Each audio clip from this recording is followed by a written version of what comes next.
സഹോദരിമാരെ, നാമവും കൂടുതലായി നിർത്തി സമയം കളയുന്നില്ല. ഹജ്ജുമായി ബന്ധപ്പെട്ട് അതിനുവേണ്ടി ഒരുങ്ങി തയ്യാറായവരാണ് നമ്മൾ ഓരോരുത്തരും.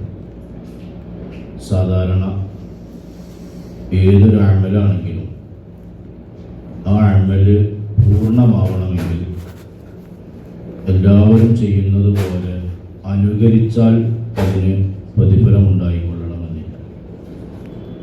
ആ സമയത്ത് തെറ്റ് ചെയ്യുന്നില്ല. അതുപോലെ തന്നെ അത്തരം വിഷയവുമായി ബന്ധപ്പെട്ടുകൊണ്ടിരിക്കുകയാണ്. ആ ഒരു നിലക്കുള്ള കാര്യങ്ങളൊക്കെ ഉണ്ടെങ്കിലും യഥാർത്ഥത്തിൽ അതുകൊണ്ട് ലക്ഷ്യം വെക്കുന്ന ഒരു നേട്ടം ഒരുപക്ഷെ അമലുകൊണ്ട് ഉണ്ടായിക്കൊള്ളണമെന്നില്ല. പൂർണ്ണാർത്ഥത്തിൽ ഒരു വിഷയം പൂർണ്ണമായി കിട്ടണമെങ്കിൽ അതിനെക്കുറിച്ചുള്ള അറിവ് ഉണ്ടായിരിക്കുക എന്നുള്ളത് വളരെ പ്രധാനപ്പെട്ടതാണ്. ഹജ്ജുമായി ബന്ധപ്പെട്ട് പറയുന്ന അദബുകളുടെ കൂട്ടത്തിൽ എന്ന് പറഞ്ഞാൽ ഹജ്ജ് പോകുന്ന ഒരാൾ ചെയ്യേണ്ട കാര്യങ്ങളെക്കുറിച്ച് പറയുന്നിടത്ത് മറ്റുള്ള കർമ്മങ്ങൾ പറയുന്നതിൻ്റെ അപ്പുറത്തേക്ക് ഒരു കൃത്യമായി പറയുന്നുണ്ട്. ഹജ്ജിനെ കുറിച്ച് കൃത്യമായി പഠിക്കണം എന്ന് അതിൻ്റെ മര്യാദയിൽ പറയുന്നതായി കാണാൻ സാധിക്കും. ആ നിലക്ക് ഇൻഷാ അല്ലാഹ് ഒരു കുറഞ്ഞ സമയം കൊണ്ട് തീർക്കാൻ പറ്റിയ ഒന്നല്ല. എന്നിരുന്നാലും റിയാദിൽ നിന്ന് പോകുന്ന നമ്മെ സംബന്ധിച്ചിടത്തോളം ഇപ്പോഴത്തെ കാലത്തെ ഒരു സാഹചര്യം മനസ്സിലാക്കി ചില ആളുകൾക്കുണ്ടാവും കുറേ മസലകൾ അല്ലെങ്കിൽ കുറേ അങ്ങനെ പണ്ട് ഞാൻ പോയ കാലത്ത് എന്നൊക്കെ പറഞ്ഞ കുറേ സംഭവങ്ങളുണ്ടാവും. ഇപ്പോഴത്തെ സാഹചര്യത്തിൽ നമുക്ക് ചെയ്യാൻ പറ്റുന്ന ഫർദും ശർത്തും സുന്നത്തും ആ സാഹചര്യം കൂടി മനസ്സിലാക്കിക്കൊണ്ട് ഈ ക്ലാസ് തുടക്കം മുതൽ അവസാനം വരെ ഉണ്ടായിരിക്കും. അപ്പോൾ ശരിക്കും മനസ്സിലാക്കേണ്ടത് ഞാൻ ചിലതൊക്കെ ഇപ്പം നടത്താൻ പറ്റുന്ന ഒരു രൂപമുണ്ടാവും. അതേ ഇപ്പം നടക്കുള്ളൂ. അതേപോലെ വഫുകളും പറഞ്ഞു ഷർത്തൊക്കെ പാടെ പറഞ്ഞ് നിങ്ങളെ ബുദ്ധിമുട്ടാക്കിക്കൊണ്ട ഒരു കാര്യം ഉണ്ടാവില്ല. പിന്നെ നിങ്ങൾ ആകെ ബുദ്ധിമുട്ടാവും. അവിടെ ചെന്നപ്പോൾ അബുദൽ കിട്ടിയില്ലല്ലോ എന്ന് നിലയ്ക്ക് തിരിച്ചു പോരേണ്ട അവസ്ഥ ഉണ്ടാവും. അപ്പോൾ ഇപ്പോൾ നമുക്ക് ഏത് രൂപത്തിൽ ഈ കാലഘട്ടത്തിൽ നമ്മൾ പോയി കഴിഞ്ഞാൽ അത് കോവിഡിന് ശേഷമുള്ള സാഹചര്യത്തിൽ നമ്മൾ പോയി കഴിഞ്ഞാൽ അവിടെ എങ്ങനെ കൈകാര്യം ചെയ്ത് അമല് കഴിഞ്ഞ് തിരിച്ചു വരാം എന്നതാണ് നമ്മൾ വിശദീകരിക്കപ്പെടുന്നത്.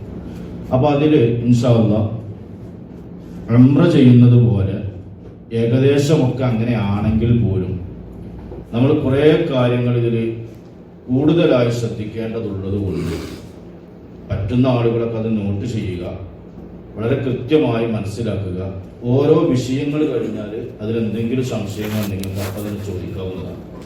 നിങ്ങൾ ചോദിച്ച സംശയത്തിനൊക്കെ പാട് ചിലപ്പോൾ മറുപടി പറയാൻ കഴിഞ്ഞുകൊള്ളണമെന്നില്ല. കാരണം നിങ്ങൾക്ക് എന്താണ് സംശയം എന്നുള്ളത് നമുക്ക് ആദ്യം എനിക്ക് അറിയില്ലല്ലോ. ഞാൻ അറിയണമെങ്കിലാണ് ഇപ്പോൾ ഈ പ്രശ്നങ്ങൾ പരിഹരിക്കാൻ കഴിയുള്ളൂ. അപ്പോൾ ഒരു പക്ഷേ അതിന് കൃത്യമായി സംശയം വരികയാണെങ്കിൽ അത് അടുത്ത ക്ലാസ്സിൽ അതിനെക്കുറിച്ച് വിശദീകരിക്കപ്പെടും. അല്ല എങ്കിൽ ഇപ്പോൾ കഴിഞ്ഞ കൊല്ലമൊക്കെ ഉണ്ടായിരുന്നു നമ്മൾ അനുഭവിക്കാത്തൊരു പ്രയാസമായിരുന്നു. വെള്ളിയാഴ്ച ദുൽഹിജ്ജ 12 വന്നുണ്ട്. അപ്പോൾ നഫർ അവലായിട്ട് പോരുന്നു. നിങ്ങൾ കാണും മുത്താഴ്ചയിൽ മുത്താഴ്ചയിൽ വേണ്ടി നമ്മൾ എതിർക്കുന്ന സമയത്ത് മുത്താഴ്ചയിൽ എന്ന് പറഞ്ഞാൽ നഫർ അവലായിട്ട് പോരുന്ന സമയം വിശദീകരിക്കും. അങ്ങനെ പോരുന്ന ആളുകളോട് സുബീസ് വെച്ചിട്ട് നിങ്ങളൊക്കെ തിരിച്ചു പോയിക്കോളി എന്ന് പറഞ്ഞു. ആ ആളെ സംബന്ധിച്ച് ഏറെ വരുന്നത് അപ്പോഴാണ് ജുമാക്ക് ശേഷം, എന്താ വെച്ചാൽ ദുഹറിന് ശേഷം എറിയാൻ പറ്റുള്ളൂ. നമ്മുടെ മതപഞ്ചായത്തിൽ എല്ലാ മതപഞ്ചായത്തും ദുഹർക്ക് ശേഷം എറിയാൻ പറ്റുള്ളൂ. ദുഹർക്ക് ശേഷം എറിയാതെ സുബഹിക്ക് തന്നെ മിന വിട്ട് പോകണം എന്ന് പറഞ്ഞാൽ അതിന് നമ്മൾ ആലോചിച്ചിട്ട് മറുപടി പറയാൻ പറ്റും. അപ്പോൾ ഇങ്ങനെയൊക്കെ ചില പ്രയാസങ്ങളും വിഷമങ്ങളൊക്കെ ചിലപ്പോൾ ഉണ്ടാകും. മസലപരമായിട്ട് ചിലപ്പോൾ നമ്മൾ തീരുമാനം എടുക്കേണ്ടി വരും. അപ്പം അങ്ങനെ എല്ലാം കിട്ടിക്കൊള്ളണം എന്നല്ല ഉദ്ദേശിച്ചത്. ഞാൻ പറയുന്ന ഒരു വഖഫ് എത്തിക്കഴിഞ്ഞാൽ ഇനി ആ വിഷയത്തിൽ മനസ്സിലാകാത്തത് ഏതെങ്കിലും ഉണ്ടെങ്കിൽ നിങ്ങൾക്ക് ചോദിക്കാവുന്നതാണ്. ക്ലിയർ ആക്കാൻ കഴിയുന്നത് അപ്പോൾ ക്ലിയർ ആക്കും, അല്ലെങ്കിൽ മറ്റൊരു സമയത്തേക്ക് അത് മാറ്റിവെക്കും. അല്ലാഹു നമുക്ക് തൗഫീഖ് നൽകുമാറാകട്ടെ. പിന്നെ ഇൻഷാ അല്ലാഹ് ഹജ്ജിന് പോകുമ്പോൾ ശ്രദ്ധിക്കേണ്ട കാര്യങ്ങളെക്കുറിച്ച് അതിൻ്റെ ഒരു ആമുഖം എന്ന് പറഞ്ഞാൽ തുടക്കം എങ്ങനെ ആയിരിക്കണം എന്നതിനെ കുറിച്ചാണ് ഇന്ന് ക്ലാസ് എടുക്കുന്നത്. അത് കഴിഞ്ഞാൽ അടുത്തൊരു ഘട്ടം നമ്മൾ ഇവിടുന്ന് പോയി ഇഹ്റാം ചെയ്യുന്നത് മുതൽക്ക് ബാക്കിയുള്ള കാര്യങ്ങൾ അങ്ങനെ ഓരോ ഘട്ടം എന്ന് പറഞ്ഞാൽ ഇവിടുന്ന് പോകുന്ന ആള് എങ്ങനെയായിരിക്കും അങ്ങനെ മക്കത്തെത്തി തവാഫ് കഴിഞ്ഞ് അവിടെ മിനയിലെത്തി, അറഫയിലെത്തി, മുസ്ദലിഫയിലെത്തി, തിരിച്ച് മിനയിലെത്തി, അവിടുന്ന് പിന്നെ ഫർളായ തവാഫിന് പോയി, അവിടുന്ന് പിന്നെ തിരിച്ച് മിനയിലെത്തി. അങ്ങനെ തുടങ്ങിയിട്ട് ഈ 13 ദിവസം നമ്മളിങ്ങനെ ഒരു ദുൽഹിജ്ജ 5 അല്ലെങ്കിൽ 6 ഒക്കെ ഇവിടുന്ന് പോയി കഴിഞ്ഞാൽ അത് മുതൽക്ക് തിരിച്ച് 13-ന് ഒരുപക്ഷെ മദീന വഴി അല്ലെങ്കിൽ മക്കത്തിൽ നിന്ന് തിരിച്ചിങ്ങോട്ട് വരുന്ന രൂപത്തിൽ ഇപ്പം നടക്കുന്ന ഒരു സാഹചര്യം അതനുസരിച്ചിട്ടായിരിക്കും ക്ലാസ് ഉണ്ടായിരിക്കും. അപ്പോൾ എന്നെ ഒരാൾ എന്നിട്ട് മുസ്ദലിഫ എനിക്ക് ഇന്നലെ കൊണ്ട് ഒരാൾ മെസ്സേജ് അയച്ചിട്ടുണ്ട്, നെയ്യത്തൊന്ന് പറഞ്ഞത്. നെയ്യത്തിന് പോകണമെങ്കിൽ ആദ്യം ഇവിടെ പോയി കിട്ടണ്ടേ വേണ്ടേ? ഒരാൾക്ക് നെയ്യത്ത് വെക്കണമെന്നുണ്ടെങ്കിൽ ആദ്യം ഇവിടുന്ന് ആളെന്താക്കണം, അവിടെ പോയി കിട്ടണം. അപ്പൊ ആ പോയി കിട്ടാതെ ഇവിടെ തന്നെ നെയ്യത്ത് പോകേണ്ട ആവശ്യമില്ല. ഒരു റൂട്ട് അനുസരിച്ചുകൊണ്ട് ഇൻഷാ അല്ലാഹ് അത് അവതരിപ്പിക്കും. അല്ലാഹു തൗഫീഖ് നൽകുമാറാകട്ടെ. ഞാൻ ഇതിന്റെ ആമുഖത്തിലേക്ക് കൂടുതൽ പോകേണ്ട ഒരു ആവശ്യമില്ല. ഹജ്ജും ഉംറയും ബന്ധപ്പെട്ട് നിൽക്കുന്നത് മക്കയുമായി ബന്ധപ്പെട്ടുകൊണ്ടാണ്. മക്കയുമായി ബന്ധപ്പെട്ടായതുകൊണ്ട് തന്നെ മക്കൾക്ക് ഒരുപാട് പ്രത്യേകതകളുണ്ട്. നമ്മളെപ്പോഴും മനസ്സിലാക്കേണ്ടത് നമ്മൾ ചെയ്യുന്ന കാര്യം അത് എവിടെ വെച്ചാണ് എന്നതിനെ കുറിച്ച് നമുക്കൊരു ബോധ്യം ഉണ്ടാവുകയും ആ സ്ഥലത്തിന്റെ പവിത്രത എന്താണ് എന്ന് നമുക്ക് മനസ്സിലാക്കുകയും ചെയ്യും. അത് ഓരോ മജ്‌ലിസിന് അല്ലെങ്കിൽ ഓരോ സ്ഥലത്തിന് ഓരോ സന്ദർഭത്തിന് അതിൻ്റെതായ പവിത്രതകളുണ്ടാവും. ആ പവിത്രത മനസ്സിലാക്കുക. ഭൂമി ലോകത്ത് ആദ്യമായി വെക്കപ്പെട്ട അല്ലെങ്കിൽ നിർമ്മിക്കപ്പെട്ട വീടാണ് കഅബ എന്നത്. ആ കഅബയിലേക്ക് അവിടെ നിന്നതും അതിന്റെ പരിസരങ്ങളിലുമുള്ള ചില പ്രവൃത്തികളാണ് ഹജ്ജ് എന്നതുകൊണ്ട് ഉദ്ദേശിക്കപ്പെടുന്നത്. മനസ്സിലായല്ലേ? ഹജ്ജ് എന്നതിന്റെ യഥാർത്ഥ അർത്ഥം കരുതുക എന്നുള്ളതാണ്. അപ്പൊ ഒരാളിങ്ങനെ കരുതിയിട്ട് ഞാൻ ഹജ്ജ് ചെയ്തു എന്ന് പറഞ്ഞെങ്കിൽ ദിവസം 100 കണക്കിന് ഹജ്ജ് ചെയ്യും. കാരണം പലതും മൂപ്പര് കരുതും. അപ്പൊ ഹജ്ജ് എന്നതിന്റെ യഥാർത്ഥ അർത്ഥം വരുന്നത് കരുതുക എന്നുള്ളതാണ്. അതേ സ്ഥാനത്ത് ഇസ്ലാം അതിന് വെക്കുന്നത് ചില കാര്യങ്ങൾ ചില സ്ഥലങ്ങളിൽ ചില ദിവസങ്ങളിൽ ചില സമയങ്ങളിൽ ചെയ്യുന്ന പ്രവൃത്തികൾ ഒന്നായിട്ട് കൂടുമ്പോഴാണ് ഏതുണ്ടാകുന്നത്, ഹജ്ജ് ഉണ്ടാകുന്നത്. ഏതായിരുന്നാലും അല്ലാഹു തആല ഭൂമി ലോകത്ത് നിർമ്മിക്കപ്പെട്ട ആദ്യത്തെ വീടാണ് കഅബ എന്ന് പറയപ്പെടുന്ന നമ്മൾ ഹജ്ജുമായി ബന്ധപ്പെട്ട് പോകുന്ന ആ കാര്യം. ആ കഅബയെ ഇബ്രാഹിം നബി അലൈഹിസ്സലാത്തു വസ്സലാമും അതിനെ നിർമ്മിക്കപ്പെട്ട അതിന് മുമ്പ് തന്നെ അതുണ്ട്. പിന്നീട് ഘട്ടങ്ങളായിട്ട് അതിന്റെ സാഹചര്യങ്ങൾക്കനുസരിച്ച് അതിന് ഇബ്രാഹിം നബി അലൈഹിസ്സലാത്തു വസ്സലാമിന്റെ കാലത്തിന് ശേഷം അതിനെ ഹറമായി പ്രഖ്യാപിക്കുകയാണ് അല്ലാഹു തആല. അതിനുശേഷം മക്കയില് ഹറം എന്ന് പറയുന്ന വളരെ പവിത്രമായ ഒരു ഭാഗം, ആ ഭാഗത്തേക്ക് നമ്മൾ ചെയ്യുന്ന പ്രവൃത്തികളിൽ പലതും കടന്നു വരുന്നു. അറഫയിൽ വരുമ്പോഴേക്ക് ഹറമിൽ പുറത്തേക്ക് പോകും. അല്ലാത്ത ഏകദേശം സ്ഥലങ്ങളൊക്കെ ഹറമുമായി ചുറ്റിപ്പറ്റി നടക്കുന്ന പ്രവൃത്തി ആയതുകൊണ്ട് തന്നെ അവിടെ പള്ളിയിലാണോ 1,00,000 പ്രതിഫലം, പള്ളിക്ക് പുറത്ത് 1,00,000 പ്രതിഫലം ഉണ്ടോ എന്ന് മഹാന്മാരായ പണ്ഡിതന്മാർ ചർച്ച ചെയ്യപ്പെടുന്നിടത്ത് പള്ളിയിൽ വെച്ചുള്ള കർമ്മങ്ങൾക്ക്, നിസ്കാരം എന്നത് അങ്ങനെ പറഞ്ഞെങ്കിലും എല്ലാ കർമ്മങ്ങൾക്കും 1,00,000 പ്രതിഫലം അല്ലാഹു തആല നൽകപ്പെടുന്നു എന്നതിൽ യാതൊരു അഭിപ്രായ വ്യത്യാസങ്ങളും ഇല്ല. അങ്ങോട്ട് ഇങ്ങോട്ടും അതേ സ്ഥാനത്ത്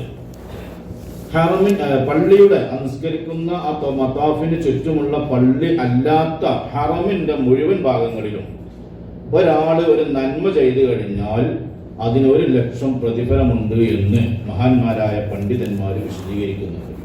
അപ്പൊ നമ്മൾ പോകുന്ന ചെയ്യുന്ന കർമ്മങ്ങൾക്ക് ആ ഭൂമിയിൽ ഒരു അമല്, ഒരു നല്ല കാര്യം ഒരാൾ ചെയ്തു കഴിഞ്ഞാൽ അതിന് 1,00,000 പ്രതിഫലമുള്ള സ്ഥലമാണ് നമ്മൾ ഹജ്ജിന് വേണ്ടി പോകുന്ന സ്ഥലം എന്ന ബോധ്യം നമുക്ക് എപ്പോഴും ഉണ്ടാവണം. അവിടെ പോയാൽ എന്താ കിട്ടുക എന്നുള്ള ചോദ്യം അല്ലേ? നമ്മൾക്ക് ചില ആൾക്കാരുണ്ട് അവിടെ ജോലിക്ക് പോയാൽ എന്താ കിട്ടുക, അല്ലെങ്കിൽ അവിടെ പരിപാടിക്ക് പോയാൽ എന്താ കിട്ടുക, അല്ലെങ്കിൽ അവിടുന്ന് എന്ത് നേട്ടമാണ് നമുക്ക് ലഭിക്കുക. ഒന്നും കിട്ടിയില്ലെങ്കിൽ അവിടെ ചെയ്യുന്ന നന്മകൾക്ക്, ഓരോ നന്മകൾക്കും എന്ത് കിട്ടും? 1,00,000 പ്രതിഫലം കിട്ടും. അങ്ങനെ ആകുമ്പോൾ തന്നെ അത്രയും ലക്ഷം പ്രതിഫലം കിട്ടുന്ന ആ സ്ഥലത്ത് എന്തെങ്കിലുമൊക്കെ വേണ്ടാത്തരം ചെയ്താലോ അതും കൂടി നമ്മൾ അറിയണമല്ലോ. അവിടെ പോയിട്ട് നുണറിയാൻ പോയി, അവിടെ പോയിട്ട് മിക്കവാറും നിങ്ങൾ കഴിഞ്ഞ് ഹജ്ജിന് പോയി തിരിച്ചു വരുമ്പോൾ നമ്മൾ ഭരണമൊക്കെ മാറി കാണാം, അല്ലെങ്കിൽ ഉള്ള ഭരണം തന്നെ നിലനിന്നാണ്. നമ്മൾ അവിടെ പോയിട്ട് നല്ല സ്ഥലമല്ലേ, അവിടെ പോയിട്ട് ആൾക്കാരൊക്കെ പാടെ കുറിച്ച് രാഷ്ട്രീയം പറയാനും അനാവശ്യം പറയാനും കുടുംബകാര്യം പറയാനും വേണ്ടാത്തത് പറയാനും ഗീബത്ത് പറയാനും നമീമത്ത് പറയാനൊക്കെ തെരഞ്ഞെടുത്തു കഴിഞ്ഞാൽ പരിശുദ്ധ ഖുർആൻ പറയുന്നു, വമൻ യുരിദ് ഫീഹി ബിൽഹാദിൻ ബിദുൽമിൻ നുദിഖുഹു മിൻ അദാബിൻ അലീം. അവിടെ നല്ല ശിക്ഷ, വേണ്ടാത്തത് ചെയ്താൽ അള്ളാഹു പൊരുത്തപ്പെടാത്തത് അവിടെ വെച്ച് ചെയ്തു കഴിഞ്ഞാൽ നല്ല വേദനാജനകമായ ശിക്ഷ അല്ലാഹു തആല നൽകപ്പെടും എന്ന് വിശദീകരിക്കും. അതിനൊക്കെ ആയത്ത് വിശദീകരിക്കാൻ ഞാൻ അതിലേക്കൊന്നും പോകുന്നില്ല. ഞാനത് പറഞ്ഞത് ആ സ്ഥലത്തിന്റെ പവിത്രത നമ്മുടെ മനസ്സിലെപ്പോഴും ഉണ്ടാവുകയും അവിടെ ചെയ്താൽ കിട്ടുന്ന നന്മകൾക്കുള്ള പ്രതിഫലം മനസ്സിലാക്കുകയും തിന്മയാണെങ്കിൽ അതുകൊണ്ട് കിട്ടാൻ പോകുന്ന അദാബ് അല്ലെങ്കിൽ ശിക്ഷ അല്ലെങ്കിൽ കുറ്റത്തെക്കുറിച്ച് ബോധ്യം നമുക്കുണ്ടാവണം. അപ്പൊ നമ്മൾ പോകുന്ന സ്ഥലത്തിന്റെ പവിത്രതയും അവിടെ ചെയ്യുന്ന നന്മയുടെ ശ്രേഷ്ഠതയും തിന്മയുടെ കുറ്റത്തിന്റെ ശിക്ഷയും നമ്മൾ മനസ്സിലാക്കിക്കൊണ്ടായിരിക്കണം ഈ ഒരു വിഷയത്തിൽ നമ്മൾ പോകുന്നത്. ചില ആൾക്കാരൊക്കെ ഹജ്ജിന് പോകുന്നത് നാട്ടിൽ ചായ എടുക്കാൻ പോകണം, മതി കടയിലേക്ക് ചായ എടുക്കാൻ പോകണം. അവിടെ പോയാൽ പിന്നെ എന്തും ചെയ്യാൻ പറ്റുന്നുള്ള നിൽക്കണം. നാട്ടിലെ പള്ളിയിൽ ചെരുപ്പ് ഒരു സ്റ്റെപ്പിന്റെ താഴത്തേക്ക് മേലേക്ക് കയറി വെച്ചിട്ടുണ്ടെങ്കിൽ സബുൽ മൂബികാത്തേക്കാണ്. ഇവിടെ പള്ളിയിലൂടെ ചെരുപ്പ് കൊണ്ട് വെച്ചാൽ പ്രശ്നം. അറമ്പൊക്കെ ആകുമ്പോൾ പ്രത്യേകിച്ച് നമ്മളവിടെ ഫോൺ ചെയ്യുകയാണെങ്കിൽ നാട്ടിലെ പള്ളിയിൽ നമുക്ക് ഭയങ്കര ബഹുമാനമായിരിക്കും. ആ പള്ളിയെക്കാളും അവിടെ നിസ്കരിക്കുന്നതിനേക്കാളും അവിടെ ഖുർആൻ ഓതുന്നതിനേക്കാളും അവിടെ ദിക്ർ ചെല്ലുന്നതിനേക്കാളും അവിടെ എഴുത്തിക്കാഫ് ഇരിക്കുന്നതിനേക്കാളും അവിടെ വെച്ച് നല്ല കർമ്മങ്ങൾ ചെയ്യുന്നതിനേക്കാളും 1,00,000 എക്സ്ട്രാ പ്രതിഫലം ലഭിക്കുന്നത് എവിടെ വെച്ചിട്ടാണ്? ഹറം വെച്ചിട്ടാണ്. പള്ളി നമ്മുടെ നാട്ടിലത്തെ ആ പ്രതിഫലമുള്ള പള്ളിയിൽ ഫോൺ ചെയ്യുമ്പോൾ നമ്മൾ പതുക്കെ പുറത്തിറങ്ങിയിട്ട് ചെയ്യുള്ളൂ അല്ലേ? ഇവിടെ ആണെങ്കിലോ വിളിക്കുന്നതിന് മുമ്പ് നമ്മൾ എടുത്തിട്ട് എത്രത്തോളം ഉച്ചത്തിൽ സംസാരിക്കാൻ പറ്റും അത്രത്തോളം ഉച്ചത്തിൽ നമ്മൾ എന്താക്കും സംസാരിക്കും. അതെന്തുകൊണ്ടാണ്? നമുക്ക് ആ സ്ഥലത്തിന്റെ പവിത്രത എന്താണെന്ന് ബോധ്യപ്പെടാത്തത് കൊണ്ടാണ്. അപ്പൊ അങ്ങനെ ബോധ്യപ്പെട്ടുകൊണ്ടായിരിക്കണം നമ്മൾ ആ ഒരു വിഷയത്തിന് പോകുമ്പോൾ ഏറ്റവും കൂടുതൽ. കാരണം 5-6 ദിവസം നമ്മൾ അവിടെ ചെലവഴിക്കുകയാണ്. ജീവിതത്തിൽ അല്ലാഹു തആല നൽകുന്ന വലിയൊരു ഫضലാണ് ഒരാൾക്ക് ഹജ്ജ് ചെയ്യാൻ കഴിയുന്നത്. അതിനെന്താണ് അതിന്റെ ഏറ്റവും പ്രധാനപ്പെട്ട ഒന്ന്? അയാൾ പോകുന്നത് അല്ലാഹുവിന്റെ അതിഥിയായി കൊണ്ടാണ്. നമ്മളൊക്കെ എങ്ങനെ പോകുന്നത്? അല്ലാഹു ഇബ്രാഹിം നബിയോട് ജനങ്ങൾ വിളിക്കാൻ പറഞ്ഞു, വിളിച്ചു. അത് കേട്ട് ഉത്തരം നൽകിയാണ് നമ്മളൊക്കെ പോകുന്നത്. അങ്ങനെ ചെല്ലുമ്പോൾ അല്ലാഹുവിന്റെ അതിഥികളായിക്കൊണ്ട് വലിയ ഒരു പവറുള്ള മനുഷ്യനായിക്കൊണ്ടാണ് നമ്മളൊക്കെ പോകുന്നത് എന്ന ഒരു തിരിച്ചറിവ് നമുക്കുണ്ടാവണം. അവിടെ ജീവിതത്തിൽ ഒരു തവണ മാത്രം ഇസ്ലാമിൽ നിർബന്ധമുള്ള കർമ്മമാണ് ഹജ്ജ്. ഒരാൾക്ക് 5 തവണ ചെയ്യാൻ കഴിയുന്നെങ്കിൽ ചെയ്യാവുന്നതാണ്, വിരോധമൊന്നുമില്ല, പക്കത്തെ സുന്നത്താണ്. ആ സ്ഥാനത്ത് നിർബന്ധം 5 ഇസ്ലാം കാര്യങ്ങളിൽ നിന്ന് ഏറ്റവും ഒരു തവണ മാത്രം നിർബന്ധമുള്ള കാര്യങ്ങളാണ് ഹജ്ജ്. അതേ സ്ഥാനത്ത് നോമ്പ് നിങ്ങൾ ഏതെങ്കിലും ഒരു കൊല്ലം 30 എടുത്താൽ മതി എന്നാണോ? ആണോ? അല്ലല്ലോ, അത് എല്ലാ വർഷവും എടുക്കണം. നിസ്കാരം ഒഴിവുണ്ടാവുമ്പോൾ ഒരു ദിവസം ഒന്നെങ്കിലൊക്കെ നിസ്കരിച്ചാൽ മതി എന്നാണോ? എല്ലാ ദിവസവും എന്ത് വേണം? 5 വക്ത് നിസ്കാരം വേണം. അതേ സ്ഥാനത്ത് ഹജ്ജ് ഒരു തവണ അത് നിർബന്ധമാണ്. അതിന് സൗകര്യങ്ങളൊക്കെ വിഷയത്തിൽ സൗകര്യങ്ങളും സാഹചര്യങ്ങളൊക്കെ ഒത്തുവന്നാൽ ഒരു തവണ നിർബന്ധമുള്ള കർമ്മമാണ് ഹജ്ജ്. ആ ഹജ്ജിന് വേണ്ടി നമ്മൾ പോകുമ്പോൾ നന്നായി ശ്രദ്ധിക്കുകയും നന്നായി മനസ്സിലാക്കുകയും ചെയ്തുകൊണ്ടായിരിക്കണം പോകണം. ഇൻഷാ അല്ലാഹ് ഒന്നും കൂടി ഓർമ്മപ്പെടുത്തുകയാണ്. ഞാനൊരു ഗ്രൂപ്പ് നിങ്ങൾ ഉണ്ടാകും.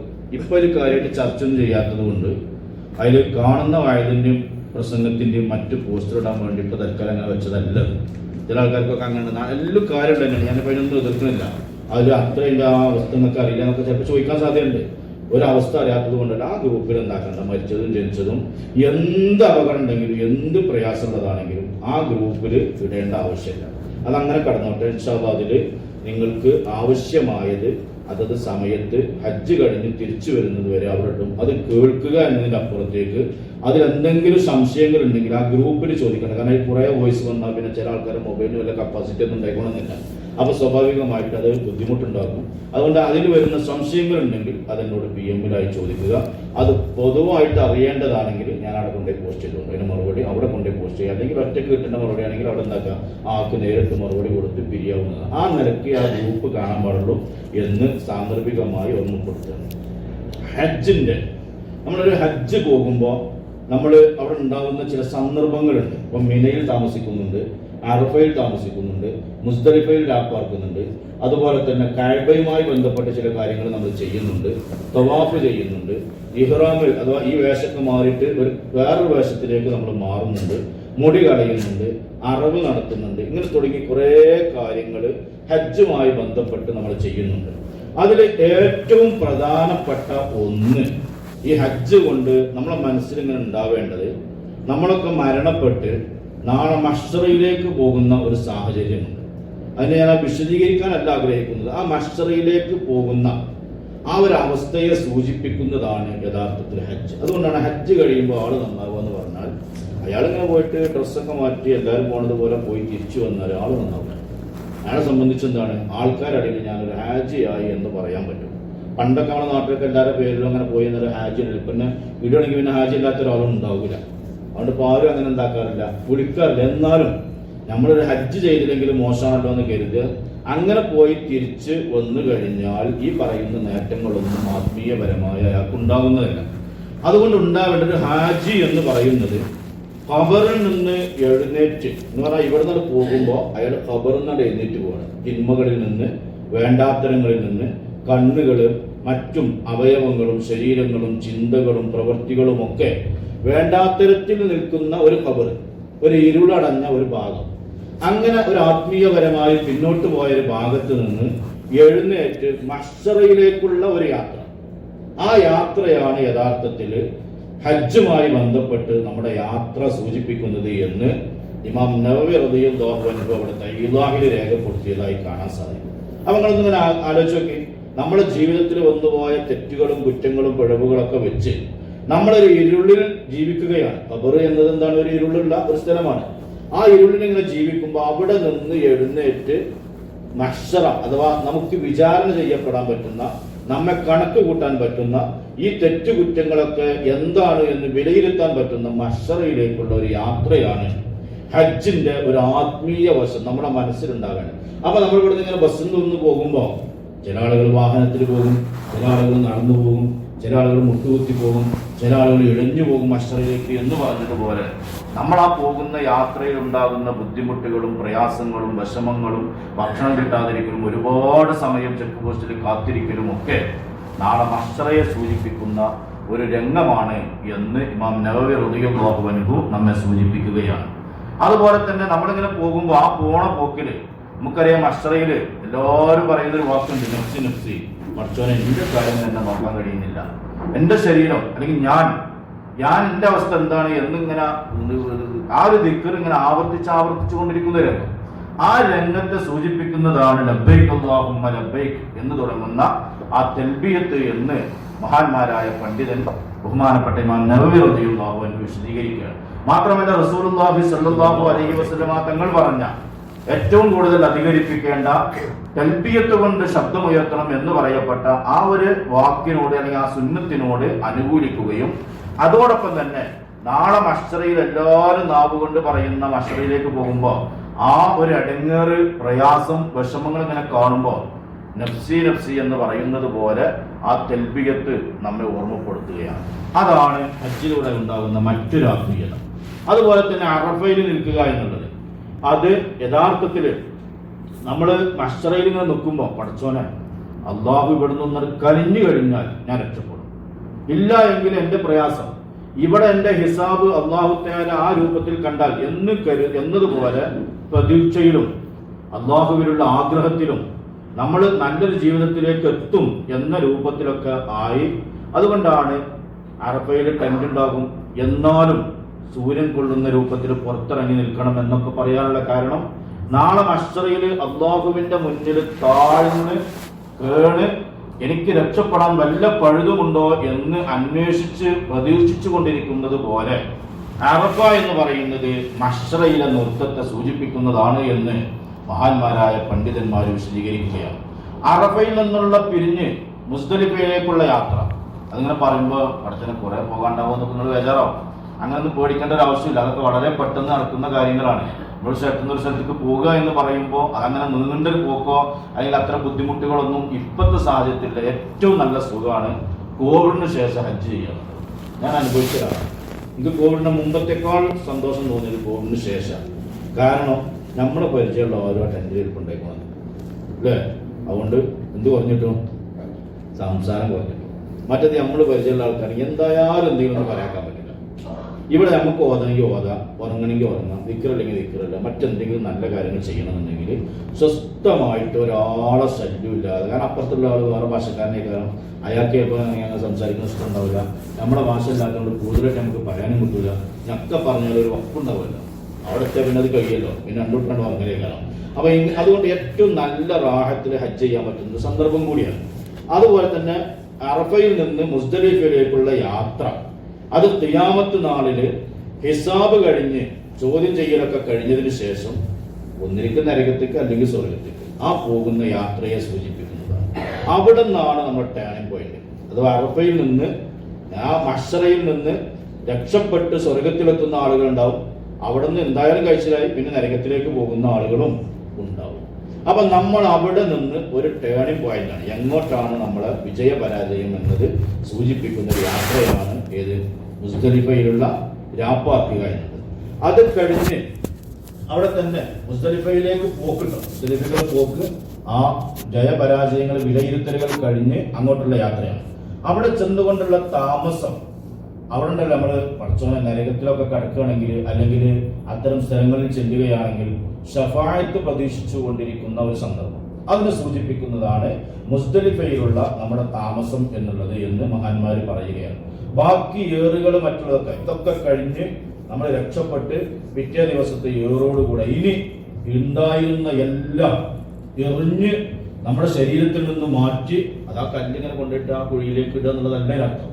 ആ കല്ലിടുന്ന ഓരോ കല്ലുകളെ കൊണ്ട് നമ്മളെല്ലാം എറിഞ്ഞ് നമ്മുടെ ശരീരത്തിൽ നിന്ന് ഒഴിവാക്കുന്ന ഒരു ആത്മീയപരമായ സൂചനയാണ് അതിലൂടെ നൽകുന്നത്. അങ്ങനെ അതിനുശേഷമുള്ള ദുആകളും അറിവുകളും മറ്റുമൊക്കെ എല്ലാം കഴിഞ്ഞ് ശുദ്ധിയായ ഒരു സ്വർഗത്തിൽ പ്രവേശിച്ച ആളെ പോലെ. അതാണ് ഒരാൾ ഹജ്ജ് ചെയ്തു കഴിഞ്ഞാൽ അയാൾ ഉമ്മ പ്രസവിച്ച കുട്ടിയെ പോലെയാണ് എന്നും, നല്ല മബ്റൂറായ ഹജ്ജ് ഒരാൾ ചെയ്താൽ അയാൾക്കുള്ള പ്രതിഫലം അത് സ്വർഗമാണ് എന്ന് വിശേഷിപ്പിക്കപ്പെട്ടത് പാപങ്ങളിൽ നിന്നൊക്കെ മാറി ശുദ്ധനായ നല്ലൊരു മനുഷ്യനായി തിരിച്ചു വരണം. അതിന് ഓരോ സ്ഥലത്ത് നിൽക്കുമ്പോൾ ഇവിടെ എന്താണ് സൂചിപ്പിക്കേണ്ടത്, ഓർക്കേണ്ടത് എന്ന് മഹാനായ ഇമാം നവവി റളിയല്ലാഹു അൻഹു സൂചിപ്പിക്കുന്നുണ്ട്. ഇൻഷാ അല്ലാഹ് അതൊക്കെ പിന്നീട് ആ സന്ദർഭങ്ങളിൽ ഇൻഷാ അല്ലാഹ് ഓരോന്നോരോന്ന് ആ ഗ്രൂപ്പുകളിൽ വിടും. ആ സമയത്ത് അല്ലാഹു തൗഫീഖ് നൽകുമാറാകട്ടെ. ഹജ്ജ് എന്ന് പറയുന്നത് അശ്ഹുറും മഅലൂമാത്തും ഖുർആൻ പറയുന്നു. അത് അറിയപ്പെട്ട അല്ലെങ്കിൽ എണ്ണപ്പെട്ട കണക്കാക്കപ്പെട്ട നിശ്ചയിക്കപ്പെട്ട ചില മാസങ്ങളാണ് എന്ന് പറഞ്ഞാൽ ശവ്വാൽ, ദുൽഖഅദ്, ദുൽഹിജ്ജ. പറഞ്ഞ് മനസ്സിലാക്കണം കേട്ടോ. നമ്മൾ ചർച്ചയിലേക്ക് വിഷയത്തിലേക്ക് പോവാണ്. ശവ്വാൽ, ദുൽഖഅദ്, അതുപോലെ തന്നെ ദുൽഹിജ്ജ, ഈ 3 മാസങ്ങളാണ് ഹജ്ജിന്റെ മാസങ്ങൾ എന്നതുകൊണ്ട് ഉദ്ദേശിച്ചത്. എന്ന് പറഞ്ഞിട്ടുണ്ടെങ്കിൽ ദുൽഹിജ്ജയിൽ നല്ല തിരക്കേക്കാരം. അപ്പൊ ശവ്വാൽ പോയി തന്നെ ഹജ്ജ് ചെയ്ത് പോരാന്നാണോ? അങ്ങനെയാണോ? എളുപ്പമുണ്ടാവും. അങ്ങനെ നല്ല തിരക്കാണ് എല്ലാ വർഷവും. ഇപ്രാവശ്യം എന്താക്കുക, തിരക്ക് കഴിഞ്ഞ് ശവ്വാല് തന്നെ ഈ സ്ഥലത്തൊക്കെ പോയി നിന്ന് പോരാന്നുണ്ടെങ്കിൽ അർത്ഥം.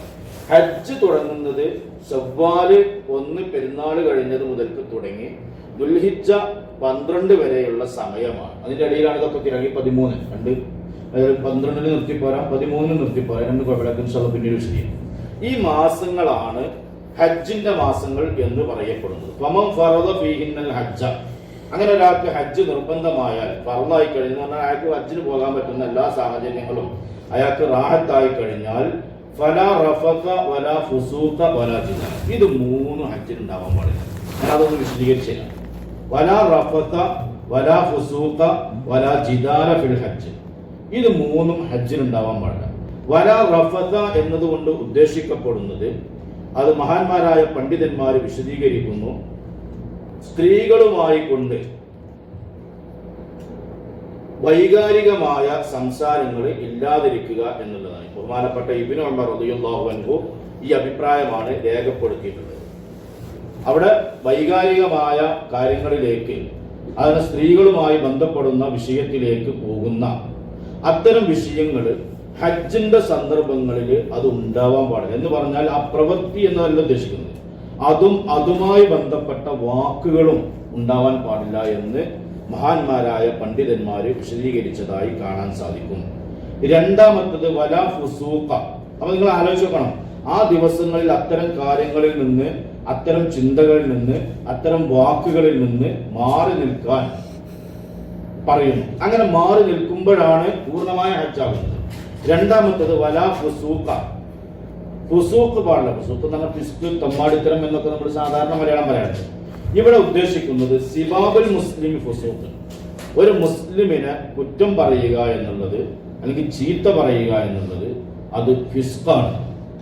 എന്ന് പറഞ്ഞാൽ നമ്മളെ അവിടെ പോയിട്ട് ആരെങ്കിലും ചീത്ത പറയും, വേണ്ടാത്തത് പറയും, അത് ഇല്ലാതിരിക്കും. ചിലപ്പോൾ നമ്മൾ അറിയാതെ അയാൾ അങ്ങനെ തന്നെയാണ് എന്ന് നമ്മൾ പറയുകയാണെങ്കിൽ അത് അയാളെ കുറിച്ചുള്ള കുറ്റം പറച്ചിലാണ്.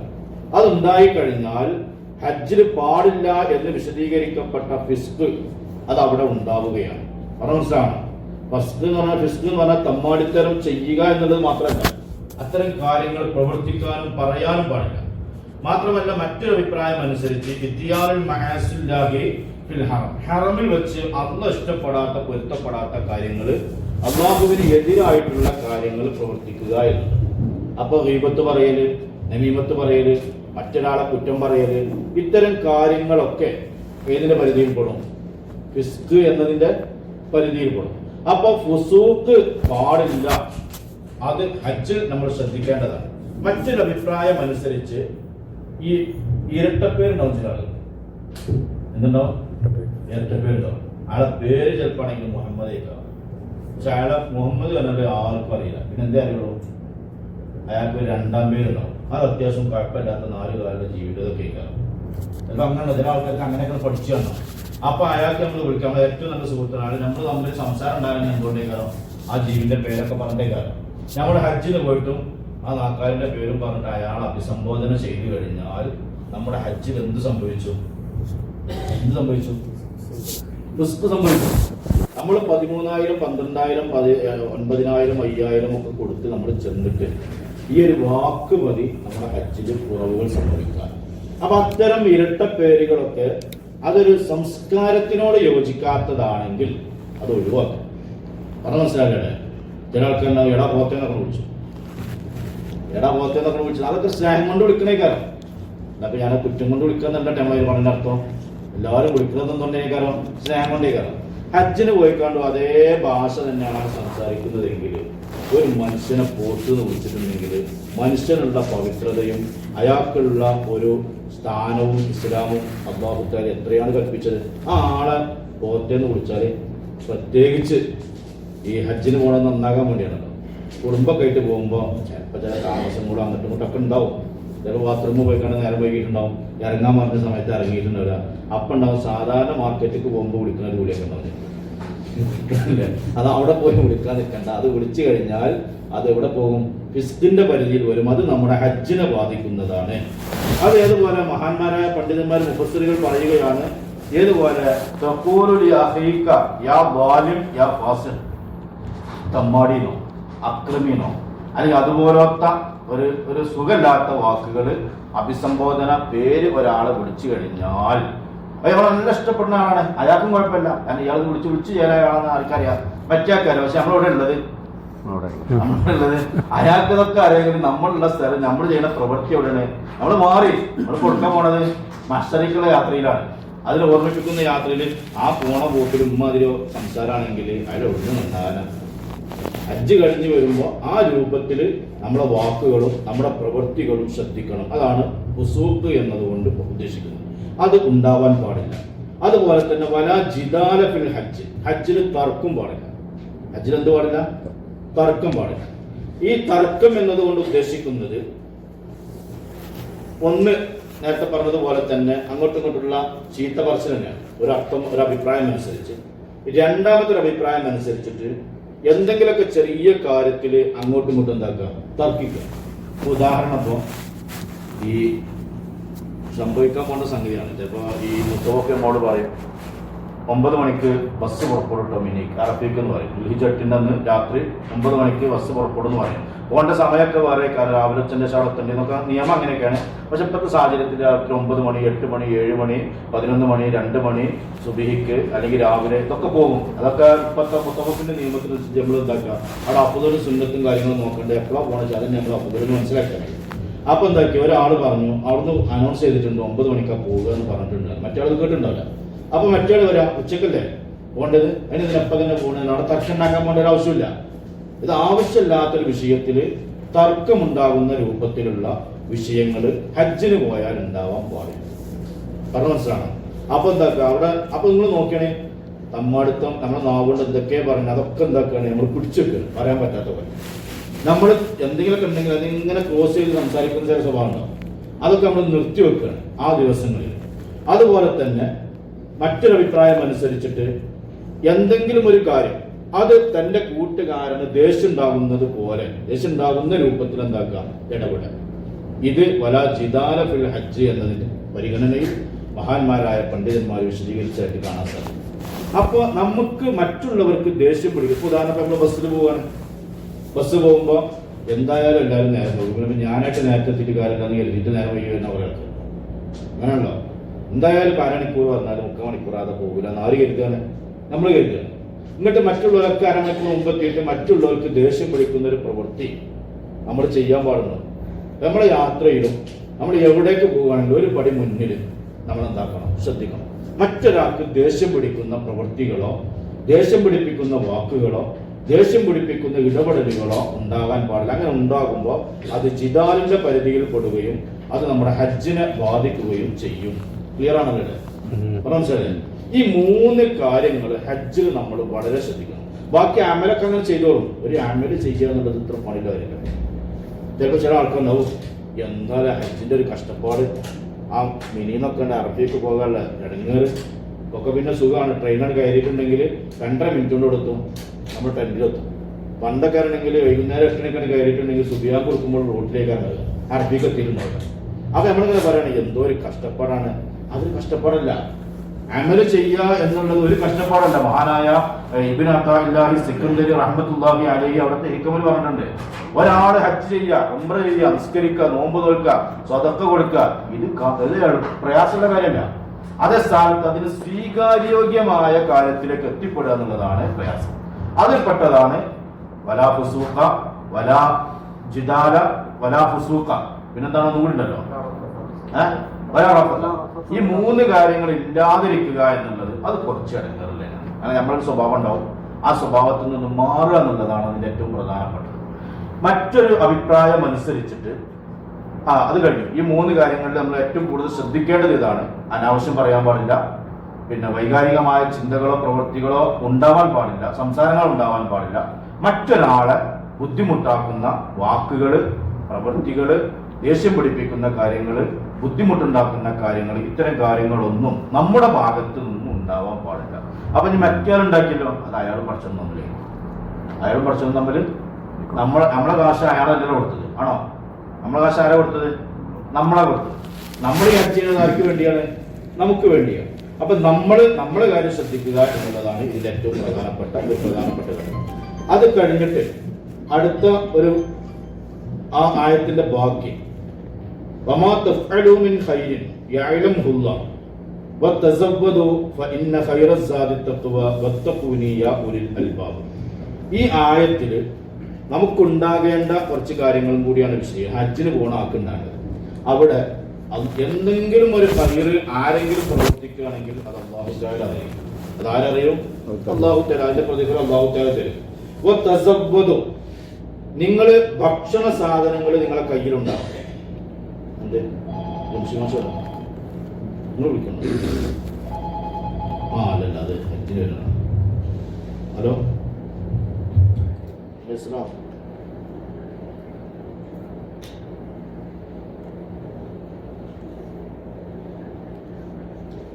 അവിടെ ലൂഹാമാർട്ട് ഉണ്ടോ?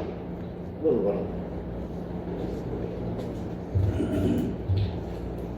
Super market. ആ വാക്ക് കൊണ്ട് ഉദ്ദേശിക്കപ്പെടുന്നത്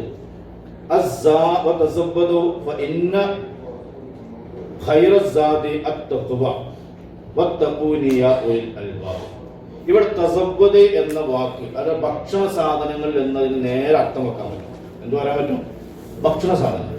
ഇവിടെ ഉദ്ദേശിക്കപ്പെടുന്നത് അസ്സാദു എന്നതുകൊണ്ട് ഉദ്ദേശിക്കപ്പെടുന്നത് റഫീഖ് സാലിഹ്, നല്ല കൂട്ടുകാരൻ. ആരാണ്? ഹജ്ജിന് പോകുമ്പോ നല്ലൊരു കൂട്ടുകാർ, ഗൈഡ് വേണമെന്നാണ് ഉദ്ദേശം. മനസ്സിലായോ? ഒരു നല്ല ഗൈഡ്. ഒറ്റക്ക് പോയാൽ സംഗതിയൊക്കെ റാഹത്താണെങ്കിലും ഒരു മാർഗനിർദ്ദേശം നൽകാൻ പറ്റുന്ന ഒരാള് നമുക്കുണ്ടായിരിക്കണം. അത് ഹജ്ജിന് പോകുന്ന ആള് തിരഞ്ഞെടുക്കുക. അതാണ് നിങ്ങൾ ഒരു ഭക്ഷണ സാധനം എന്നാണ് അതിന് സാധാരണ അർത്ഥം വെക്കല്ല. ആ തസവ്വദു എന്ന വാക്കുകൊണ്ട് ഉദ്ദേശിക്കുന്നത്, ഞാൻ അങ്ങനെ അർത്ഥം വെക്കുന്നില്ല. അപ്പൊ എന്താ തസവ്വദു എന്നതുകൊണ്ട് ഉദ്ദേശിക്കുന്നത് റഫീഖ് സാലിഹ്, നല്ല ഒരു കൂട്ടുകാരൻ.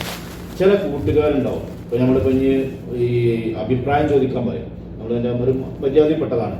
അവിടെയൊക്കെ നമ്മൾ തിരഞ്ഞെടുക്കേണ്ട ഇത്തരം ആളുകളോട് ചോദിക്കാൻ പാടില്ല. അല്ലാതെ നമുക്ക് ആരോടെങ്കിലൊക്കെ ചോദിച്ചിട്ടുണ്ടെങ്കിൽ നമ്മളിങ്ങനെ പറഞ്ഞ് തിരിപ്പിക്കുന്ന കുറെ ആൾക്കാരുണ്ട്. അയാൾക്ക് ചിലപ്പോൾ നമ്മൾ പോകണ ഇഷ്ടമുണ്ടാവില്ല. അപ്പൊ അയാൾ പറയും, ഞാൻ ഒരിക്കൽ കഴിഞ്ഞ 2 വർഷം മുമ്പ് ഈ ഹജ്ജിന് പോകും, നമുക്കറിയാം ഇവിടെയൊക്കെ ചെറിയ ചെറുപ്പക്കാരായ കുറെ ആൾക്കാരുണ്ട്.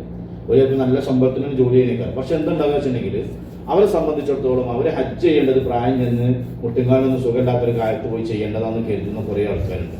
ഇപ്പൊ നമ്മുടെ നാട്ടിലൊക്കെ ഒരു മാറ്റം വന്നിട്ടുണ്ട്. അപ്പൊ നമുക്ക് ഇപ്പൊ നല്ല ആരോഗ്യമുള്ള കാലത്ത് നമ്മൾ ഹജ്ജ് ചെയ്യണം എന്ന് ക്ലാസ് എടുത്ത് തിരിച്ചു പോരുമ്പോൾ ഒരാളിനോട് സ്വകാര്യമായിട്ട് വിളിച്ചുകൊണ്ടിട്ട് പറഞ്ഞ് നിങ്ങൾ ഈ പറഞ്ഞത് നന്നായി. അപ്പൊ എന്തേന്ന് ചോദിച്ചു. അയാൾ ഇവിടെ വന്നോണ്ട് അയാളുടെ റൂമിൽ ഒരാളുടെ ചെറുപ്പക്കാരന് 22 വയസ്സുള്ള സമയത്ത് വന്നു.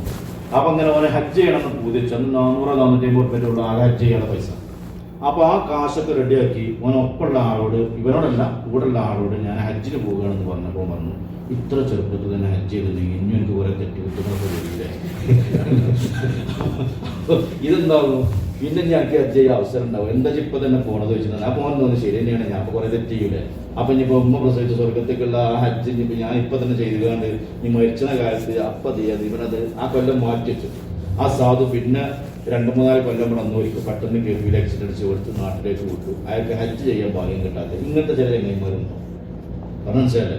അപ്പൊ തസവ്വദു നമുക്ക് ഏറ്റവും കൂടുതൽ ഹൈർ. ഇപ്പൊ ചിലപ്പോൾ ആൾക്കാരുണ്ടാവും മിനി താമസിക്കണം, എനിക്ക് കുറച്ചുണ്ട് പോയി ഇപ്പൊ തന്നെ പോകണം, നമുക്ക് നമ്മൾ കുറച്ച് ഖുർആൻ ഓതണ്ട, കുറച്ചുണ്ട് ഓതാം, ഇങ്ങനെ പറയുന്ന കുറേ ആൾക്കാരുണ്ടാവും. ഓതണ്ടെന്നല്ല, ഓതണം.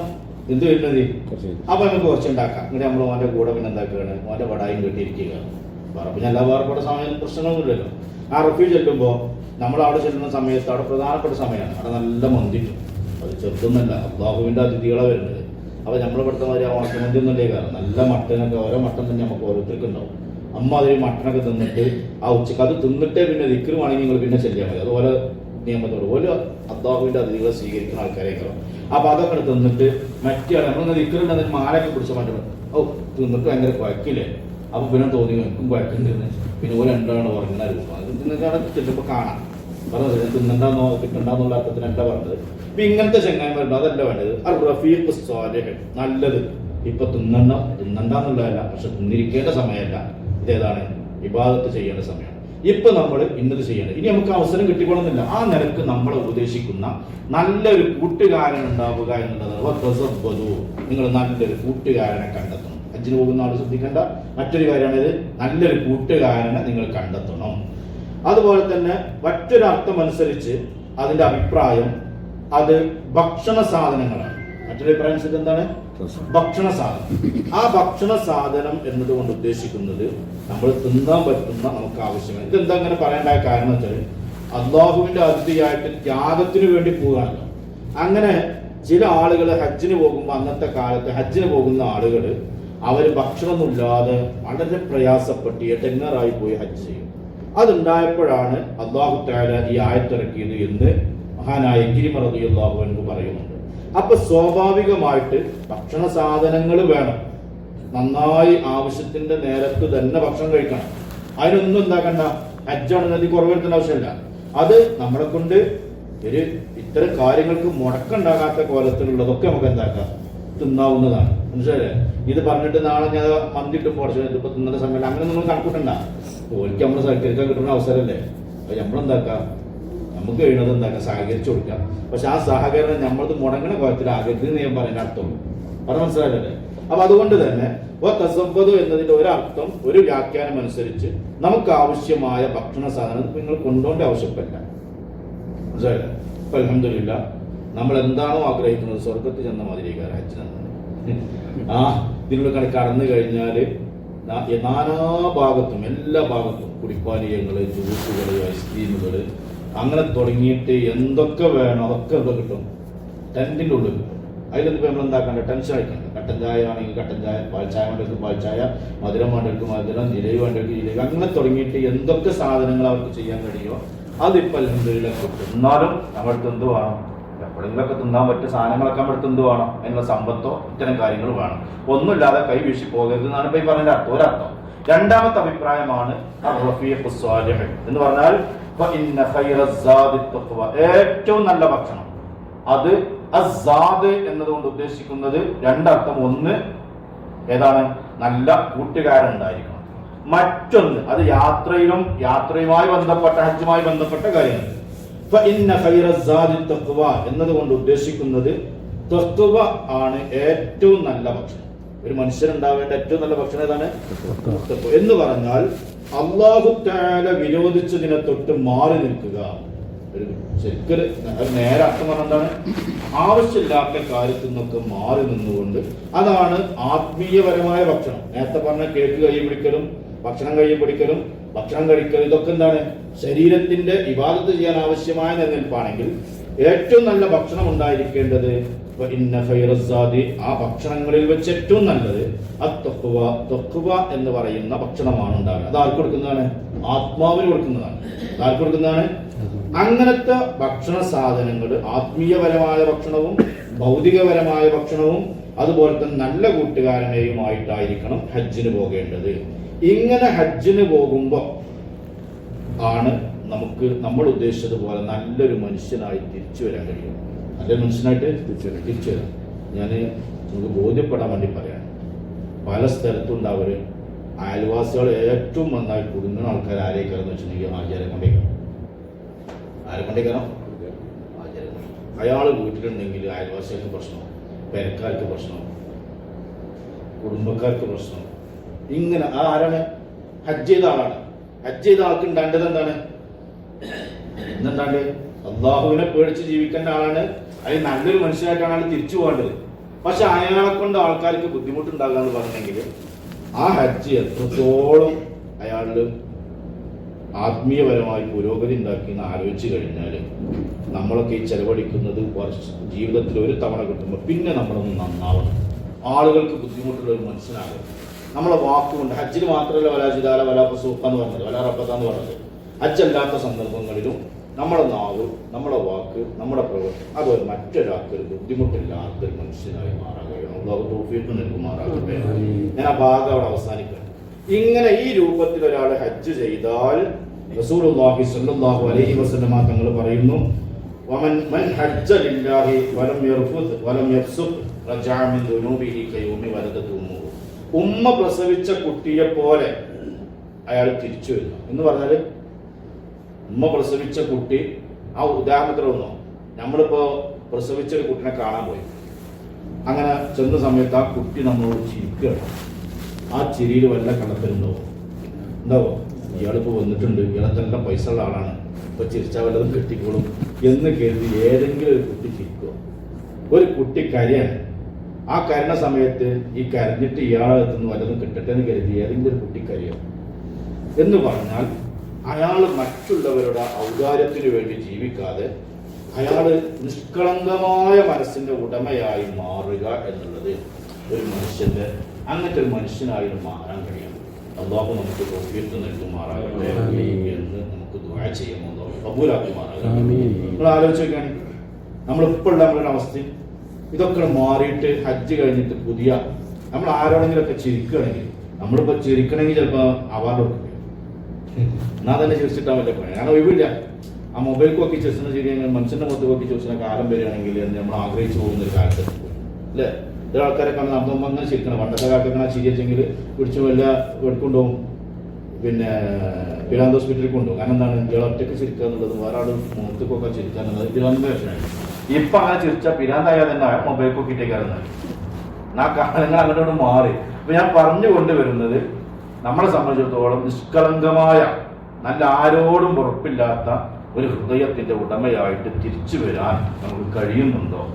അവിടെയാണ് നമ്മുടെ ഹജ്ജ് മബ്റൂറാകുന്നത്. ആ ഹജ്ജിനെ കുറിച്ച് റസൂലുള്ളാഹി പറയുന്നത്, ഉമ്മ പ്രസവിച്ച കുട്ടിയെ പോലെ ഒരാളോടും വൈരാഗ്യമില്ല, വിദ്വേഷമില്ല, പ്രശ്നങ്ങളില്ല, എല്ലാം വിട്ടുപുറത്ത് മാഫാക്കി കൊടുക്കുന്ന ഒരു മനസ്സിന്റെ ഉടമയായിട്ട് അറബിയിൽ നിന്ന് ഇങ്ങനെ തിരിച്ചു വരട്ടെ എന്ന് നമുക്കൊക്കെ ദുആ ചെയ്യാം.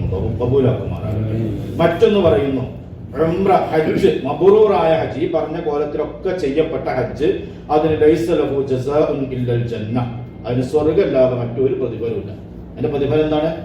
സ്വർഗ്ഗം. അപ്പൊ ആ സ്വർഗ്ഗം കിട്ടുന്ന ഹജ്ജ്, അതുപോലെ തന്നെ ഉമ്മ പ്രസവിച്ച കുട്ടിയെ പോലെയുള്ള ഹജ്ജ്, ആ ഹജ്ജ് ആവണമെങ്കിൽ ഈ പറയപ്പെട്ട കാര്യങ്ങളൊക്കെ നമ്മൾ ശ്രദ്ധിക്കണം എന്ന് ഒരു ആമുഖം എന്ന നിലക്ക് നിങ്ങൾ ഓർമ്മപ്പെട്ടു. വിഷയം ക്ലിയർ അല്ലേ? നൽകുമാണ്. അതൊക്കെ നമുക്ക് പോകുന്ന ആളുകൾക്ക് അതിനെക്കുറിച്ചുള്ള ഒരു ധാരണ നമുക്ക് ഉണ്ടായി കിട്ടാൻ വേണ്ടി സൂചിപ്പിച്ചു എന്ന് മാത്രം. ഇനി ഹജ്ജ് നിർബന്ധമുള്ളത് ആർക്കാണ് എന്ന് ചോദിച്ചാൽ അതിന് കുറച്ച് കാര്യങ്ങൾ. ഒന്ന്, മുസ്ലിം ആയിരിക്കും. ഹജ്ജ് ആർക്കാണ് നിർബന്ധമാകുന്നത്? മുസ്ലിം ആയിരിക്കും. രണ്ടാമത്തത് ബുദ്ധി ഉണ്ടായിരിക്കും. ബുദ്ധിയുള്ള ആളായിരിക്കും. മൂന്നാമത്തത് സ്വതന്ത്രനായിരിക്കുക. 4 പ്രായപൂർത്തിയാവുക. 5 ഹജ്ജ് പൂർത്തിയാക്കാനുള്ള എല്ലാ കഴിവുകളും ഉണ്ടായിരിക്കും. യാത്ര ചെയ്യാനുള്ള ആരോഗ്യം ഉണ്ടാവണം, സമ്പത്ത് ഉണ്ടാവണം, പിന്നെ സമ്പത്ത് ഉണ്ടാവണം, മറ്റു കാര്യങ്ങളൊക്കെ ഉണ്ടാവണം. ഇങ്ങനെ കഴിവ് ഉണ്ടാവുകയും പ്രായപൂർത്തിയാവുകയും സ്വതന്ത്രനാവുക, ബുദ്ധി ഉണ്ടായിരിക്കുക, മുസ്ലിം ആയിരിക്കുക, ഇത്തരം ആളുകൾക്കാണ് ഹജ്ജ് നിർബന്ധമാകുന്നത്. ഇതിലെ കാര്യങ്ങൾ മനസ്സിലാക്കണം. പിന്നെ ഇതാണ് നമ്മൾ ശ്രദ്ധിക്കേണ്ടത്. അപ്പൊ ഇനി ഒരാള് ബുദ്ധി ഇല്ലാത്ത ഒരാളെ ഹജ്ജിന് പോയി, അയാൾക്ക് ഹജ്ജ് നിർബന്ധമാകാതെ മനസ്സിലായില്ലേ? അയാളെ ഹജ്ജ് സ്വീകരിക്കൂല എന്നല്ല ഈ പറഞ്ഞ അർത്ഥം. ഹജ്ജ് നാളെ പഠിച്ചവൻ എന്നിട്ട് എന്തുകൊണ്ട് ഹജ്ജ് ചെയ്തില്ല എന്ന് അയാളോട് എന്താക്കൂല, ചോദിക്കൂല. ഒരാൾക്ക് ഈ പറഞ്ഞ 4 കാര്യങ്ങളുണ്ട്. പ്രായപൂർത്തിയാണ്, സ്വതന്ത്രനാണ്, ബുദ്ധി ഉണ്ട്, മുസ്ലിമാണ്. പക്ഷെ അയാൾക്ക് പോയി വരാനുള്ള സമ്പത്തും ഉണ്ട്, പക്ഷെ അയാൾക്ക് കഴിവില്ല എന്ന് പറഞ്ഞിട്ടുണ്ടെങ്കിൽ അയാൾക്ക് ആരോഗ്യപരമായി കഴിവില്ല. അയാളോട് പഠിച്ചതൊക്കെ ഉണ്ടായിട്ട് നിങ്ങൾ എന്ത് ചെയ്യാൻ ഞാൻ ചോദിക്കൂല. പക്ഷെ അയാൾക്ക് എന്താ കഴിഞ്ഞൊരു നിലക്കും അതിന് അവസരം ഇല്ലെങ്കിൽ മറ്റൊരാളെ പറഞ്ഞേക്കാവുന്നതാണ്. നമുക്ക് ഇൻഷാല്ലാഹ് പിന്നീട് പറയാം. അപ്പൊ ചുരുക്കി പറഞ്ഞാൽ ഇത്തരം ആളുകൾക്ക് നിർബന്ധമാണ് എന്ന് പറഞ്ഞാൽ അയാൾ ചെയ്തില്ലെങ്കിൽ നാളെ അല്ലാഹു തആല അവരോട് ചോദ്യം ചെയ്യപ്പെടും. മനസ്സിലായില്ലേ? ഈ 5 വിശേഷണങ്ങൾ ഒരാളിൽ ഉണ്ടെങ്കിൽ അയാൾക്ക് ഹജ്ജ് നിർബന്ധമാണ്. അല്ലാഹു നമുക്കൊക്കെ ആ നിർബന്ധം വീട്ടാനുള്ള ഒരു ചെറിയ വാതിൽ അല്ലാഹു തുറന്നു തന്നിട്ടുണ്ട്. പൂർത്തിയാക്കാനുള്ള തൗഫീഖ് അല്ലാഹു നൽകുമാറാകട്ടെ. ഇനി ആർക്കാണ് കഴിവുകൾ ഉണ്ടാവേണ്ട രൂപം? 1, മക്കയിലേക്ക് എത്തിച്ചേരാനുള്ള വാഹന സൗകര്യം. അത് വളരെ പ്രധാനപ്പെട്ടതാണ്. വാഹനം നമ്മൾ അങ്ങോട്ട് എത്തിച്ചേരാനുള്ള വഴികൾ, അതിനുള്ള മാർഗങ്ങൾ എന്താണോ അതിപ്പോ ബസ് തന്നെ വേണമെങ്കിൽ ബൈക്ക് തന്നെ വേണം, അങ്ങനെയൊന്നുമില്ല. അങ്ങോട്ട് എത്തിപ്പെടാനുള്ള യാത്രാ സൗകര്യം അവനുണ്ടാവുക എന്നുള്ളത് ഈ വഴികൾ കഴിവുണ്ടാകുന്നതിന്റെ ഒരു ഭാഗമാണ്. പിന്നെ രണ്ടാമത്തത് കടം വീട്ടാൻ ആവശ്യമായതിനു പുറമെ, ഇപ്പൊ കടക്കണ്ണില്ല കടക്ക് വീട്ടി, അതുപോലെ തന്നെ അത്തരം ബാധ്യതകളുണ്ട്, ആ ബാധ്യതകളൊക്കെ വീട്ടി മക്കയിൽ പോയി തിരിച്ചു വരാനുള്ള ചെലവുകൾ എന്ന് പറഞ്ഞാൽ നമ്മളെ പോയി വരുന്നത് വരെ നമ്മൾ ചെലവുകൾക്ക് നിർബന്ധമായ ആൾക്കാരുണ്ടാവും. അവർക്കുള്ള ചെലവൊക്കെ കൊടുത്ത് നമ്മൾ കടങ്ങൾ ആ കടങ്ങളൊക്കെ വീടി മക്കയിൽ പോയി തിരിച്ചു വരാനുള്ള സമ്പത്ത് ഒരാളെ കയ്യിലുണ്ടെങ്കിൽ അയാൾക്ക് സാമ്പത്തികമായിട്ടുള്ള കഴിവുണ്ടായി. നേരത്തെ പറഞ്ഞത് യാത്രാപരമായിട്ടുള്ള പോകാനുള്ള വഴിയാലും സമ്പത്താലും ശരീരം കൊണ്ടൊക്കെ കഴിവുണ്ടാകാനില്ലേ, ആ കഴിവാണ് വിശദീകരിക്കുന്നത്. ഇപ്പൊ കടം വീട്ടാനുള്ള സമ്പത്ത്, നിർബന്ധമായി ചെലവ് കൊടുക്കൽ ആവശ്യമായവർക്കുള്ള വീടാണെങ്കിൽ വീട്, വസ്ത്രമാണെങ്കിൽ വസ്ത്രം, ഭക്ഷണമാണെങ്കിൽ വസ്ത്രം, ഇതൊക്കെ കഴിഞ്ഞിട്ട് ബാക്കി മക്കത്ത് പോയി വരാനുള്ള സമ്പത്ത് ഒരാളെ കയ്യിലുണ്ടെങ്കിൽ അയാൾക്ക് ഹജ്ജ് നിർബന്ധമാണ്. ഇവിടെ ശരിക്കും മനസ്സിലാക്കേണ്ടത് ഇമാം നവവി റളിയല്ലാഹു അൻഹു ഈ കടം വീട്ടുന്നതുമായി ബന്ധപ്പെട്ട് വിശദീകരിക്കുന്നിടത്ത് പറഞ്ഞതായി കാണാൻ സാധിക്കും. ഒരാൾക്ക് ഇപ്പൊ കടമുണ്ട്, പക്ഷെ അയാളോട് പറഞ്ഞത് ഒരു 5 കൊല്ലം കിട്ടാൻ എന്റെ മകളെ കെട്ടിക്കുമ്പോ തന്നാ മതി എന്നാ പറഞ്ഞത്. അയാൾ ഞാൻ മകളെ കെട്ടിക്കാൻ 10 കൊല്ലം കഴിയണം, അതുവരെ ഹജ്ജിന് കാത്തിക്കണ്ട, അതുവരെ ഹജ്ജിന് എന്താക്കണ്ട. അങ്ങനെ ഒരു അവധി പറഞ്ഞ കടമാണെങ്കിൽ അയാൾക്ക് ഹജ്ജിന് പോകാം. ചില ആൾക്കാരൊക്കെ അങ്ങനെ മനസ്സിലാക്കിയിട്ടുണ്ട്. നബി റളിയല്ലാഹു അൻഹു പറയാണ്, കഴിവിൽ കൊടുക്കൽ അനിവാര്യമായ കടങ്ങൾ കൊടുത്തു കൂട്ടുകയും അവധി എന്ന് പറഞ്ഞാൽ കൊടുക്കൽ സമയം പറഞ്ഞതാണെങ്കിൽ ആ സമയം കൊടുക്കുക എന്നുള്ളത് കൊടുക്കൽ നിർബന്ധമാണ്. അതേ സ്ഥാനത്ത് അവധി പറഞ്ഞിട്ടുണ്ട്. അവധി ഇപ്പൊ ചില ആൾക്കാരുണ്ടോ പൈസ നമുക്ക് കൊടുക്കുന്നതാണ്, ഇപ്പോൾ ഉപയോഗിച്ചോ എന്റെ മകളെ കെട്ടിക്കുന്ന സമയത്ത് തിരിച്ചെന്നാ മതി എന്ന് പറയും ചില ആൾക്കാർ. കുറെ ആൾക്കാർ അങ്ങനെ കൊടുക്കുന്ന ആൾക്കാരുണ്ടോ. അങ്ങനെ കൊടുത്തുകൊണ്ട് പിന്നെ പറ്റിച്ചെടുത്തിട്ടോ, അത് വേറെ വിഷയമാണ്. ആർക്കും കട കൊടുക്കാൻ തന്നെ പോലുള്ള ഒരു കാര്യമാണ്. അപ്പൊ ഏതായിരുന്നാലും അങ്ങനെ പറഞ്ഞു. അങ്ങനെ ആ കുട്ടിനെ കെട്ടിക്കണമെങ്കിൽ 10 വർഷം കഴിയണം. അപ്പൊ നമ്മളെന്താക്കാണ്, കാട്ടിലുള്ള ആൾക്കാരെ ഹജ്ജ് ചെയ്യേണ്ടതാണ്, നമ്മളിങ്ങനെ കാത്തിരിക്കണം. അവധി നിശ്ചയിച്ച കടമാണെങ്കിൽ അയാൾ പറയാം, എന്റെ ഇങ്ങനെ കാശുണ്ട് ഇപ്പോ, വേണമെങ്കിൽ അത് എടുക്കാം, അയാൾക്ക് കൊടുക്കണമെങ്കിൽ കൊടുക്കാം. അത് പറയാം വേണ്ട, അത് പടം നോട്ടെ എന്ന് പറയുകയാണെങ്കിൽ നമുക്ക് എന്താക്കാം, ഹജ്ജിന് പോകാവുന്നതാണ്. പറയാൻ മനസ്സിലായില്ലേ?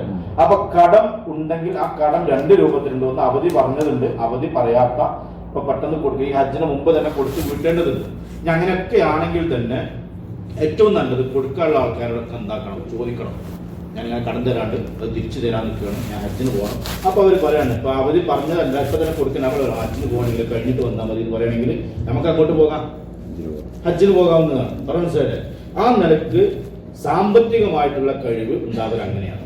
മൂന്നാമത്തത് വഴി സ്വാതന്ത്ര്യം എന്ന് പറഞ്ഞാൽ ഇപ്പൊ നമ്മളെ സംബന്ധിച്ചിടത്തോളം അനുമതി പത്രം ഉണ്ടാകുക എന്നുള്ളത് വഴിയുമായി ബന്ധം, ബസ്സും ജീപ്പൊക്കെ അങ്ങോട്ട് പോകും, അതിൽ പോയി യാത്രയൊന്നും പ്രശ്നമില്ല.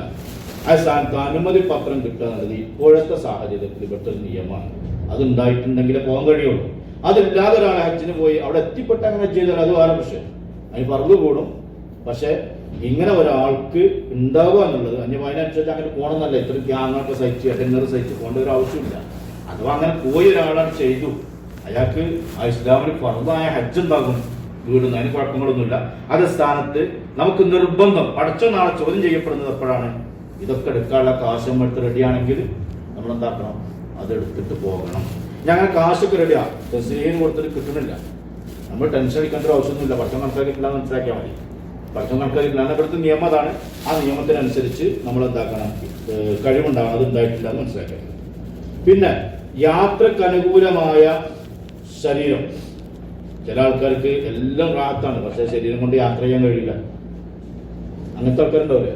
സമ്പത്തുണ്ട്, തസ്രീഹ് വേണമെങ്കിൽ അത് കിട്ടും, കടമൊന്നുമില്ല, അയാൾക്ക് മറ്റുള്ള മക്കത്തേക്കുള്ള വണ്ടി റെഡിയാണ്, പക്ഷെ അയാൾക്ക് യാത്ര ചെയ്യാൻ കഴിയില്ല.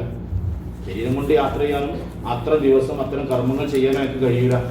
അങ്ങനത്തെ ആളുകൾക്കാണ് നിർബന്ധമാകുന്നില്ല. അതേ സ്ഥാനത്ത് അയാൾ ഇനിയിപ്പോൾ ഒരാൾക്ക് ഒരു ഹെൽപ്പറെ വിളിച്ചാൽ, അയാൾക്ക് ഒരു കൂട്ടുകാരനെ വിളിച്ചാൽ ചെയ്യാൻ പറ്റുന്നുണ്ടെങ്കിൽ അയാൾക്ക് എന്താക്കാം? അങ്ങനെ കൊണ്ടുപോകാവുന്നതാണ്. കുന്തി കൊണ്ടുപോകാനും മറ്റുള്ള കാര്യങ്ങൾക്ക് ഒരാൾ കൊണ്ടുപോകാൻ പറ്റുന്നെങ്കിൽ അങ്ങനെ കൊണ്ടുപോകാവുന്നതാണ്.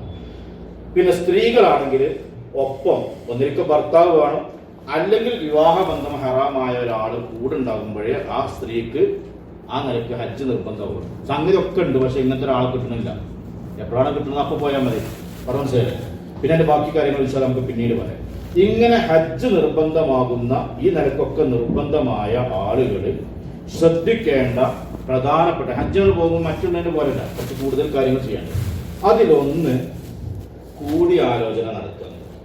നമ്മളൊരു മുഷാവറ നടത്തണം. ഹജ്ജിന് പോകുന്ന ആളുകൾ ആരോടൊക്കെ മുഷാവറ നടത്തണം. ഈ മുഷാവറ നടത്തേണ്ടത് ആരാണ്? ആദ്യം നമ്മളിങ്ങനെ പോകാനൊരു മനസ്സിൽ ഒരു കരുത്തുണ്ടെങ്കിൽ, ഇങ്ങനെ ഉദ്ദേശിച്ചു കഴിഞ്ഞാൽ നല്ലത് കൊണ്ട് ഉപദേശിക്കുന്ന ആളുകളോട് മുഷാവറ, ഞാൻ ഇങ്ങനെ പോകാൻ ആഗ്രഹിക്കുന്നുണ്ട്, അപ്പൊ ഇപ്രാവശ്യം പോകാൻ ആഗ്രഹിക്കുന്നത് ഇപ്പോഴൊന്നും പോകണ്ട, 10 ദിവസം പോകാൻ പറഞ്ഞ ആളോട് എല്ലാം ചോദിക്കട്ടെ. ഞാൻ നേരത്തെ പറഞ്ഞതുപോലെ അതേ സ്ഥാനത്ത് നമ്മളങ്ങനെ പോകുമ്പോൾ ഞാൻ അങ്ങനെ പോകണ്ട, അപ്പോൾ നമുക്ക് ഒരു ഉപദേശം, ഇന്നാലിൻ്റെ കൂടെ പോയാൽ അല്ലെങ്കിൽ ഇന്നാലിൻ്റെ ആൾക്കാരെ തിരഞ്ഞെടുത്താൽ അത് നിങ്ങൾക്ക് എന്താക്കും? കുറച്ചും കൂടിയൊക്കെ ഹജ്ജ് എളുപ്പമാകാൻ സാധ്യമാവും, വിഷയങ്ങളൊക്കെ ക്ലിയർ ആകും. അവിടെ ഇന്നേൻ്റെ കൂടെ പോയാൽ നല്ല ഫുഡ് ഇട്ടിട്ടോ, നല്ല ഉദ്ദേശം കേട്ടോ. ചിലപ്പോൾ അങ്ങനെ ഉണ്ടാവും. അയാളെ കൂടെ പോകണമെങ്കിൽ 24 മണിക്കൂർ ഫുഡ് കഴിക്കാം, അവിടെ പോയാൽ മതി, എന്താ ആ ഫുഡും തിരഞ്ഞല്ല പോകേണ്ടത്. ഇത്തരം നല്ല കാര്യങ്ങൾ കൊണ്ട് ഉപദേശിക്കപ്പെടുന്ന ആളുകളെ നമുക്ക് എന്താക്കാം? ഉപദേശം. ഇനി ചില ആൾക്കാർക്ക് ഇങ്ങനെ തോന്നി ഇക്കൊല്ലം പോകണം, അടുത്തൊല്ലം പോകണം, അപ്പൊ എന്താക്കാം? അത് വേണമെങ്കിൽ ഇവരോട് ചർച്ച ചെയ്യാം, ഇത്തരം ആളുകളോട് എന്താക്കാം? ചർച്ച ചെയ്യാവുന്നതാണ്. ഇങ്ങനെ നല്ലത് കൊണ്ട് ഉപദേശിക്കും എന്ന് തോന്നുന്ന ആളുകളുമായി, മനുഷ്യരുമായി കൊണ്ട് കൂടി ആലോചന ആദ്യം നടത്തുക. അത് ഇതിന്റെ മര്യാദയിൽപ്പെട്ടതാണ്. നമ്മളിപ്പോ തീരുമാനിച്ച തസ്ലീഹൊക്കെ എടുത്തത്, ഇനിയിപ്പോ അതിന് പോകണമെന്നില്ല, അത് മനസ്സിലായില്ലേ? എന്നാലും എന്താക്കാം? ഞാനിങ്ങനെ പോണുണ്ട് എന്നൊക്കെ പറഞ്ഞിട്ട് എന്താക്കാം? ചില നല്ല ഉപദേശങ്ങൾ എന്താക്കും? പല ആളുകളിൽ നിന്നും കിട്ടും, ശ്രദ്ധിക്കാൻ പറ്റുന്ന ഉപദേശങ്ങൾ കിട്ടും. രണ്ടാമത്തത്, അങ്ങനെ കൂടിയാലോചന നടത്തി എല്ലാവരും അഭിപ്രായം അനുസരിച്ചിട്ട് ഇപ്രാവശ്യം തന്നെ പോകാം എന്ന് തീരുമാനിച്ചു കഴിഞ്ഞാൽ പിന്നീട് കൂടിയാലോചന നടത്തേണ്ടത് ആരോടാണ്? അള്ളാഹുവിനോടാണ്. ആരോടാണ് നടത്തേണ്ടത്? അള്ളാഹുവിനോട്. ആ അള്ളാഹുവിനോടുള്ള കൂടിയാലോചന അത് ഇസ്തിഖാറത്തിന്റെ 2 റക്അത്ത് നിസ്കാരമാണ്. ഖൈറിനെ തേടുന്ന 2 റക്അത്ത് നിസ്കാരം നിസ്കരിക്കും. അത് ഹജ്ജിന് പോകുന്ന ആളുകൾ ചെയ്യേണ്ട അദബിൽപ്പെട്ട, മര്യാദയിൽപ്പെട്ട, സുന്നത്തിൽപ്പെട്ട ഒരു കാര്യമാണ്. അതെങ്ങനെയാണ്?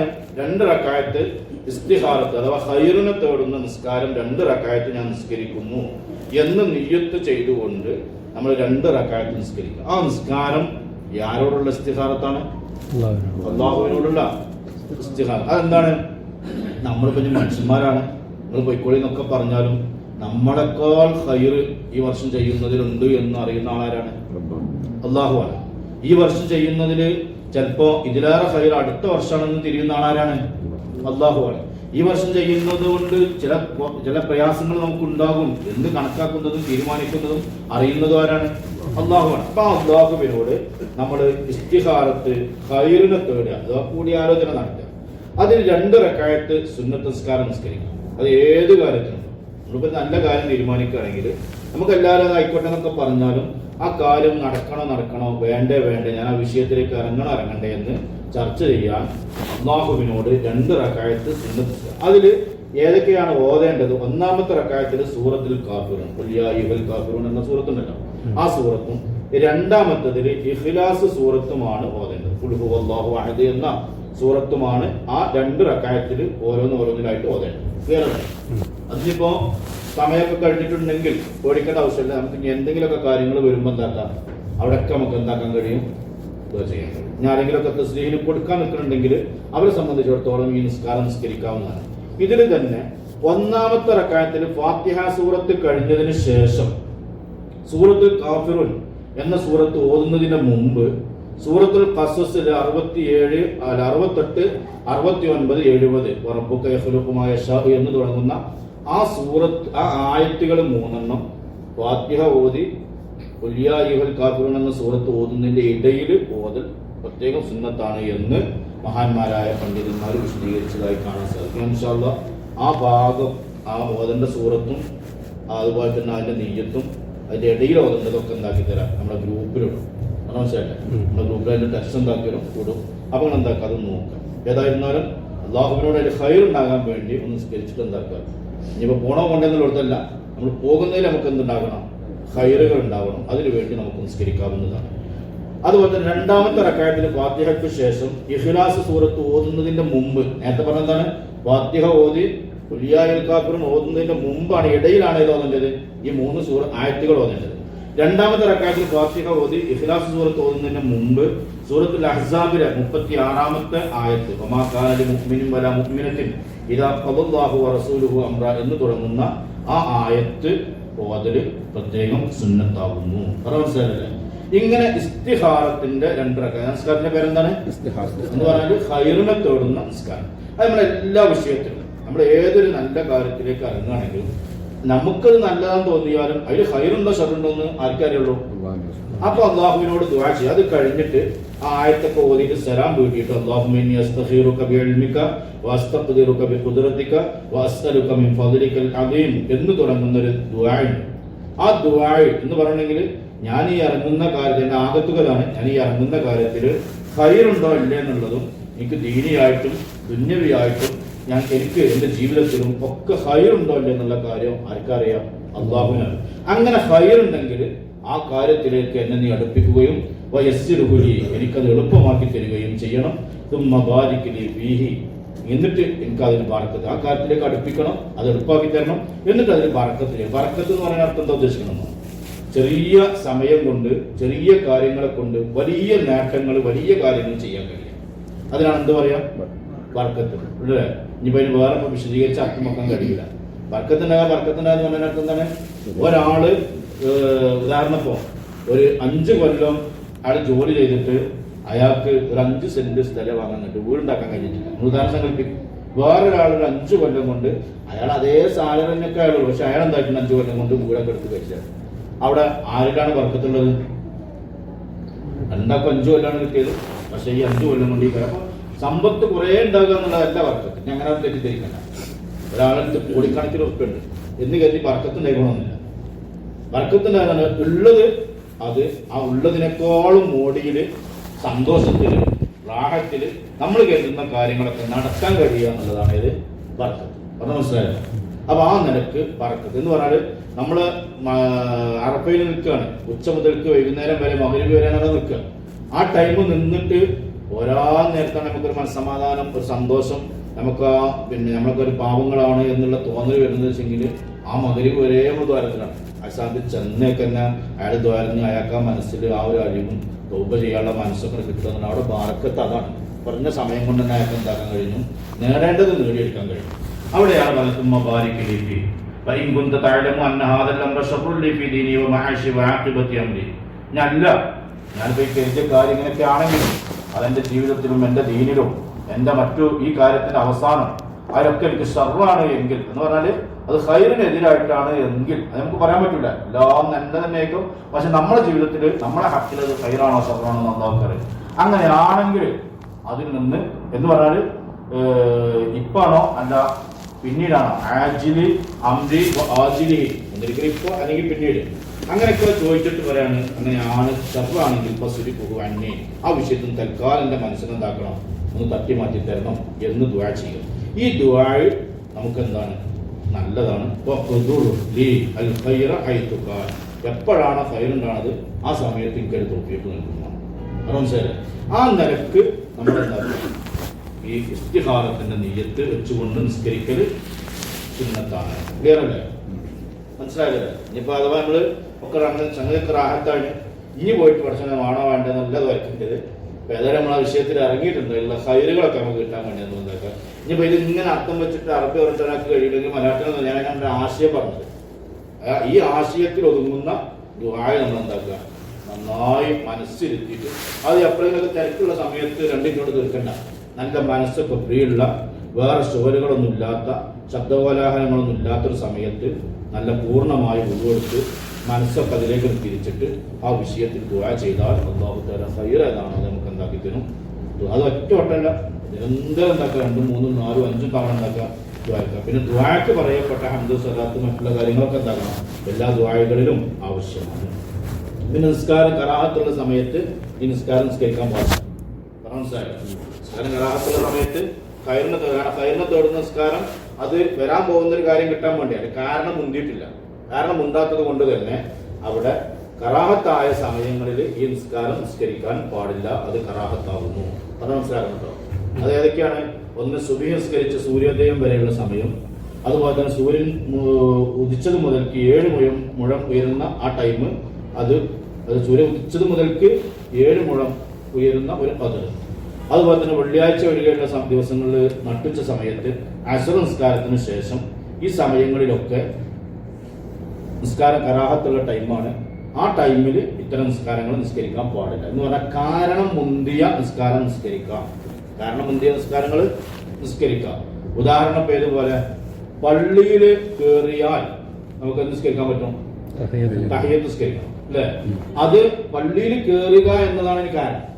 അതിന്റെ കാരണം എന്താണ്? ഇതിപ്പോ എന്താണ്, നമുക്ക് വരാൻ പോണ ഒരു കാര്യമാണ്. ഹജ്ജ് നിർബന്ധമാണെങ്കിൽ ഖൈർ ഉണ്ടെങ്കിൽ കിട്ടണം എന്ന് പറഞ്ഞത് അത് വരാൻ പോണ ഒരു കാര്യമാണ്. അതിപ്പോ നമുക്ക് വന്ന സംഭവമല്ല. ഈ നിസ്കാരം കാരണം ബന്ധിച്ചതാണെങ്കിൽ, മുന്നേ ഒരു കാരണവുമായി ബന്ധപ്പെട്ടതാണെങ്കിൽ അവിടെ നമുക്ക് എന്താക്കാൻ പറ്റും, നിസ്കരിക്കാനേ പറ്റും. അല്ലാത്തതാണെങ്കിൽ നിസ്കരിക്കാന് പറ്റുന്നതല്ല. നമ്മൾ ഇഹ്റാമിന്റെ നിസ്കാരം പറയും, ആ സമയത്ത് അതൊന്നും കൂടി വിശദീകരിച്ചു. ഇഹ്റാമിന്റെ നിസ്കാരം ഉണ്ടല്ലോ, അവിടെ എത്തുമ്പോൾ ഒന്നും കൂടി ഈ വിഷയത്തിൽ ക്ലിയറാക്കി. അങ്ങനെ ഇസ്തിഖാറത്തിന്റെ നിസ്കാരം ജനങ്ങളോട് കൂടി ആലോചനയൊക്കെ നടത്തിയിട്ട് നമുക്കിങ്ങനെ തോന്നുകയാണ് ഹജ്ജിന് പോകണം എന്ന് തോന്നുകയാണ്. അങ്ങനെ തോന്നുകയാണെങ്കിൽ നമ്മൾ ശ്രദ്ധിക്കേണ്ട ഒന്ന്, പശ്ചാത്താപം നടത്തുന്നത്. നമ്മൾ ഇന്ന് മുതൽക്ക് നമ്മൾ ചെയ്യേണ്ട ഒരു കാര്യം, അവിടെ ചെന്നിട്ട് അറഫത്തട്ടെ എന്ന് കരുതി നിൽക്കാൻ പാടില്ല. അത് മനസ്സിലാക്കണം. ഇത് നമ്മൾ എന്താക്കാണ്, അത് അവസാനം കെട്ടയച്ചാണ് വിടുകയാണ്. നമ്മളെല്ലാം കെട്ടയച്ചെന്താക്കാണ് വിടുകയാണ്. ഇവിടെ ചെയ്യേണ്ടത് പശ്ചാത്താപം. ഇനി ഞാൻ ഇതുവരെ ഉണ്ടായിരുന്ന എൻ്റെ ഒരു ജീവിതം, അത് എനിക്കറിയാലോ അല്ലേ, നിങ്ങൾക്കറിയാലോ, ആ ജീവിതം നമ്മൾ എന്താക്കുക, മനസ്സിൽ ഇങ്ങനെ കൊണ്ടുവരും. പശ്ചാത്താപം തന്നെ അർത്ഥം എന്താണ്? പടച്ചോനെ ഞാൻ കുറെ തെറ്റിയത് ഇങ്ങനെ പറച്ചിലാണ്. ആ പറയുന്നതിൻ്റെ അപ്പുറത്തേക്ക് ഞാൻ ചെയ്തതൊക്കെ ഒരു ഏകദേശം കണക്കൊക്കെ നമുക്കറിയാലോ, കുറച്ചൊക്കെ ഉള്ളറിഞ്ഞില്ലെങ്കിൽ കുറേയൊക്കെ നമുക്കറിയാലോ. ആ നിലക്ക് ഓരോന്നോരോന്ന് എൻ്റെ ജീവിതത്തിൻ്റെ ഇന്നാലിന്ന അവസ്ഥകളൊക്കെ ഇതാണ് എന്നെൻ്റെ മനസ്സിൽ ഇങ്ങനെ കൊണ്ടുവന്ന് ഞാൻ കുടിച്ച വെള്ളം, ഭക്ഷണം, വസ്ത്രം, സൗകര്യം, അല്ലാഹു തന്ന അനുഗ്രഹങ്ങൾ, ആരോഗ്യം, ഇതൊക്കെ ഉണ്ടായിട്ട് ഞാൻ എൻ്റെ ജീവിതത്തിൽ എത്രയോ തെറ്റുകൾ ചെയ്തിട്ടുണ്ട്. ആ തെറ്റുകൾ ഇങ്ങനെ മനസ്സിലേക്ക് കൊണ്ടുവന്ന് ഞാൻ ഇങ്ങനെയൊന്നും ആകേണ്ട ഒരു മനുഷ്യനല്ല എന്ന് ഓരോ ദിവസവും നമ്മൾ ഇരുന്ന് കരഞ്ഞ് കണ്ണിൽ നിന്ന് കണ്ണുനീരൊലിപ്പിച്ച് പടച്ചോനെ ഈ 9,000, 10,000, 12,000, 11,000 ഒക്കെ ചെലവഴിക്കുമ്പോൾ അതിൻ്റെ ഒരു ഫലം എനിക്ക് കിട്ടണം എന്ന് നമ്മൾ ദുആ ചെയ്തുകൊണ്ട് തൗബ നടത്തണം. ആര് ഹജ്ജിന് പോകാൻ നിർദ്ദേശിച്ച മനസ്സിലായി. എന്നിട്ട് അങ്ങനെ ഒരു തൗബ ചെയ്യുക എന്നുള്ളത് ഹജ്ജിന് പോകാൻ കരുതിയ ആള് ചെയ്യേണ്ട മര്യാദയിൽപ്പെട്ടതാണ്. അള്ളാഹുമായിട്ട് അവിടെ ശ്രദ്ധിക്കേണ്ട കാര്യം, അള്ളാഹുമായിട്ടുള്ള എന്ത് പാപങ്ങളുണ്ടെങ്കിലും അത് അള്ളാഹുവിനോട് പറഞ്ഞ് പൊരുത്തപ്പെടുക എന്ന് പറഞ്ഞാല് അത് പറഞ്ഞുകൊണ്ട് നമ്മൾ എന്താക്കുക, പൊരുത്തപ്പെടുക. അത് അള്ളാഹുവിനോട് വേറെ ബുദ്ധിമുട്ടുകളൊന്നും നമുക്ക് ആ വിഷയത്തിലില്ല. കുറച്ച് ബുദ്ധിമുട്ടുകളില്ല, ഒരു പ്രശ്നമല്ല അത്. കാരണം നമ്മൾ തമ്മിലുള്ളതെന്നൊക്കെ പറഞ്ഞാൽ അള്ളാഹുത്തല നമുക്ക് നല്ല രീതിയിൽ പുറത്തു വരും. രണ്ടാമത്തത് ജനങ്ങളോടുള്ള ബാധ്യതകൾ. ഈ തൗബ ചെയ്യുമ്പോൾ ശ്രദ്ധിക്കേണ്ട ഒരു കാര്യം കൂടിയാണ് ജനങ്ങളോടുള്ള ബാധ്യതകൾ. നമ്മൾ ഒരുപാട് ആൾക്കാരെ ബുദ്ധിമുട്ടാക്കി, ആ ബുദ്ധിമുട്ടാക്കിയ ആളെ നമുക്ക് അറിയാം. അങ്ങനെ ഉണ്ടെങ്കിൽ നമ്മൾ അയാളോട് എന്താക്കണം, പറയണം, ഞാൻ ഇന്നാളുടെ സന്ദർഭങ്ങളിൽ നിങ്ങൾ എന്നാലതൊക്കെ പറഞ്ഞെന്ന് പറയാം, ചിലപ്പോൾ അടി കിട്ടാനും സാധ്യത ഉള്ളതേക്കാളും. അപ്പോൾ അതൊക്കെ മാന്യമായിട്ട് എന്താക്കുക, ഹിക്കുമത്തോടെ കൈകാര്യം ചെയ്യുമ്പോൾ പോയിക്കാണ്ട് ആവേശം മൂത്തുകാണ്ട് എന്താക്കണ്ട, പ്രശ്നം ഉണ്ടാക്കാൻ പാടില്ല. അങ്ങനത്തെ അപ്പോൾ അതിൻ്റെതായ ഒരു ഹിക്കുമത്തോട് കൂടെ പറയാം. കഴിഞ്ഞ കൊല്ലം ക്ലാസ് കഴിഞ്ഞ് പോയിട്ട് പിറ്റത്തെ ദിവസം ഒരാൾ എനിക്ക് പോയിച്ചിട്ടു. അപ്പോൾ ഞാൻ സത്യത്തിൽ ആ പറച്ചിലങ്ങനെ പറഞ്ഞു. ആ ആളെന്താക്കി, അവര് കുടുംബത്തിലൊരാളായിട്ട് പ്രശ്നം ഉണ്ടായിരുന്നു. ആ പ്രശ്നമുള്ള ആളോട് എന്താക്കി, ഇയാൾ വിളിച്ചു, സംസാരിച്ചു. അത് ഭയങ്കര പൊട്ടിച്ചേരി. മറ്റേക്ക് എന്തായാലും പ്രശ്നം ഉണ്ടെന്നുള്ളത് വിഷയങ്ങളൊക്കെ അയാൾക്കറിയാം. പക്ഷെ അയാൾക്ക് എന്താക്കിയില്ല, ആ പറഞ്ഞത് ഇഷ്ടപ്പെട്ടു. അങ്ങനത്തെ ഓരോ ആൾക്കാരുണ്ടോ. ഞാൻ അയാളോട് പറഞ്ഞു, നിങ്ങൾ പേടിക്കൊന്നും വേണ്ട, നമുക്ക് നമ്മളെ സംബന്ധിച്ചിടത്തോളം ആരാ അച്ഛനുള്ളത്, നമ്മൾ അയാളോട് പറയാം, നിങ്ങൾ എനിക്ക് പൊരുത്തപ്പെട്ടു തന്നെ. പൊരുത്തപ്പെട്ട് തരലും തരാക്കലൊക്കെ ആരെ ബാധ്യതയാണ്, അത് അയാളൊരു മാന്യതയാണ്. അപ്പൊ നമ്മളെന്താക്കുക, നമ്മൾ ആരോടെങ്കിലും ബാധ്യത ഉണ്ടെങ്കിൽ അത് വാക്കുകൊണ്ടായിരിക്കാം, സമ്പത്ത് കൊണ്ടായിരിക്കാം, മറ്റു ഏതെങ്കിലും നിലക്ക് അയാളും നമ്മളും തമ്മിലൊരു ബന്ധം, ഒരു പ്രശ്നത്തിൽ ഒരു ബാധ്യത കിടക്കുന്നുണ്ടെങ്കിൽ അത് അയാളോട് പറഞ്ഞ് പൊരുത്തപ്പെടിക്കാനുള്ളത് മനസ്സിലൊന്ന് ആലോചിക്കാൻ. നമ്മളങ്ങനെ പറഞ്ഞൊരു രംഗം, ഒരാളിട്ട് പോയിട്ട് നമ്മൾ താന്നു കൊടുക്കുക അല്ലേ, നമ്മളെ താന്നു കൊടുക്കുക. ഇപ്പോൾ ഇളച്ചി മുത്തിച്ച് തമ്മിൽ പ്രശ്നം ഉണ്ടാവും, നാത്തുമാര് തമ്മിൽ പ്രശ്നം ഉണ്ടാവും, ഏട്ടനും അഞ്ചനും തമ്മിൽ പ്രശ്നം ഉണ്ടാവും, അയൽവാസിലായിട്ട് പ്രശ്നം ഉണ്ടാവും. നമ്മൾ ഇതുവരെ ഒരു ഇഞ്ച് ഇങ്ങോട്ട് ഒന്ന് പറഞ്ഞാൽ 4 അങ്ങോട്ട്. അതിങ്ങനെ വീണിട്ടുണ്ടെങ്കിൽ ഉണ്ടല്ലോ അല്ലേ, അതിങ്ങനെ കേൾക്കുന്ന ആൾക്കാർക്ക് ഒന്നും പറയാൻ. കാരണം വെച്ചാൽ കിട്ടേണ്ട കണക്ക് വലിക്കാൻ അറിയണം. നമ്മളെ കുറിച്ച് പറഞ്ഞാൽ മറ്റൊരു കുറിച്ച് നമ്മൾ ആലോചിക്കണ്ട. ഇപ്പം നമ്മളിങ്ങനെ ആലോചിക്കും മറ്റും അങ്ങനെ തന്നെ, അല്ലെങ്കിൽ മറ്റും അങ്ങനെ തന്നെ, നമ്മൾ അങ്ങനെ ആലോചിക്കും. നമ്മൾ ഓർച്ചു നോക്കി, ഇങ്ങനെയുള്ള നമ്മൾ ഇതുവരെ ഒരാളെ മുന്നിലും തോറ്റു കൊടുത്തിട്ടില്ല. ഹജ്ജിന് പോകാൻ വേണ്ടി അവിടെ തോൽക്കുന്ന അവസ്ഥകളൊന്ന് ആലോചിക്കണേ അല്ലേ. അങ്ങനെ നമുക്ക് തോൽക്കാൻ തോന്നുമ്പോഴാണ് മബ്റൂറായ ഹജ്ജ് നമുക്ക് ഉണ്ടാവുക. തൗബയിൽ നന്നായി വരെയല്ലേ വേണ്ട ഉദ്ദേശിക്കുന്നത്. നിങ്ങളൊന്ന് ആലോചിക്കണം, ആ നിലയ്ക്ക് നമ്മൾ ആ ആളോട് വിളിച്ചിട്ട് ഇതിൻ്റെ അടുത്ത് സംഭവിച്ചതാണ്, ഇനി ബാക്കി ഹജ്ജ് കഴിഞ്ഞിട്ട് നമുക്ക് പിന്നെ കൂടാന്നുള്ള ഹജ്ജിന് തരക്കാരപ്പോൾ വിഷയം വരിക. നമുക്ക് ബാക്കി പിന്നെ ഇനി ഇതേമാതിരിയാണെങ്കിൽ നമുക്ക് ഇനി പിന്നെ ഹജ്ജായിട്ട് തുടരാന്നല്ല ഞാൻ ഉദ്ദേശിച്ചത്. ഇത് സംഭവിച്ചു ഇനി എൻ്റെ ജീവിതത്തിൽ അത് ഉണ്ടാവില്ല. എന്നിട്ട് നമ്മൾ ആണ് മെയിൻറ്റെയിൻ ചെയ്ത് പോവുകയാണെങ്കിൽ അവിടെയാണ് നമുക്ക് ആ കൂലിയും ആ സ്വർഗം അല്ലെങ്കിൽ ഉമ്മ പ്രസവിച്ച കുട്ടിയെ പോലെ നമ്മൾ എന്തിനും തയ്യാറാവുക. വിട്ടുവീഴ്ചയ്ക്ക് നമ്മളെന്താണ് തയ്യാറാവുക.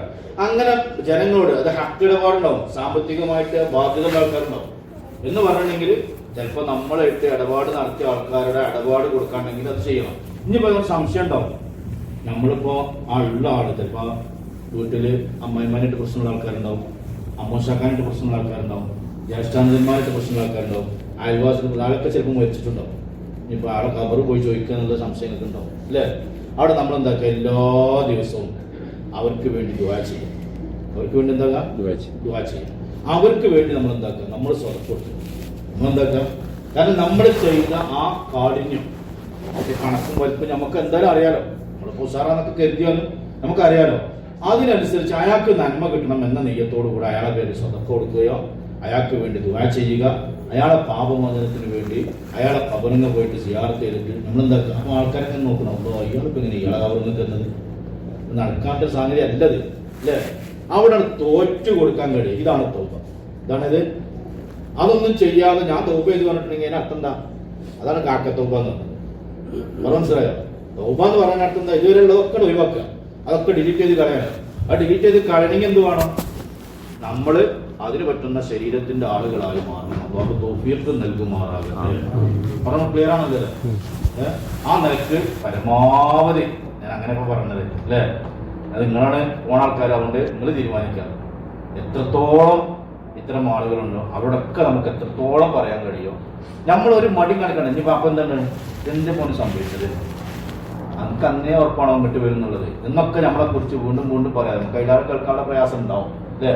അങ്ങനെ കേൾക്കുമ്പോൾ നമുക്ക് നല്ല തിരക്ക് വരാനൊക്കെ സാധ്യത ഉണ്ട്. എന്നാലും നമ്മൾ ഇപ്പൊ തോറ്റു കൊടുത്താൽ ജീവിതത്തിലെ ഏറ്റവും വലിയ വിജയമാണ് ഇതിലൂടെ നമുക്ക് നൽകുന്നത്. അല്ലാഹു തൗഫീഖ് നൽകുമാറാകട്ടെ.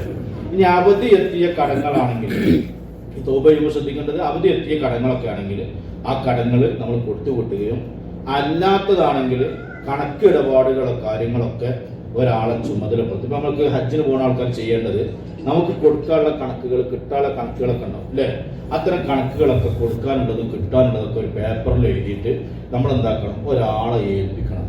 ഹജ്ജിന് പോകുന്ന ആൾ ചെയ്യേണ്ട ഒരു ബാധ്യതയാണ് ഒരാളെ അത് ഏൽപ്പിക്കണം. ഏൽപ്പിക്കാനാണ് ഞാൻ ഹജ്ജിന് പോകണമെങ്കിൽ ബാക്കിയൊക്കെ നിങ്ങൾ കൊടുത്ത് കൂട്ടിക്കൊള്ളുന്ന അർത്ഥത്തിനല്ല.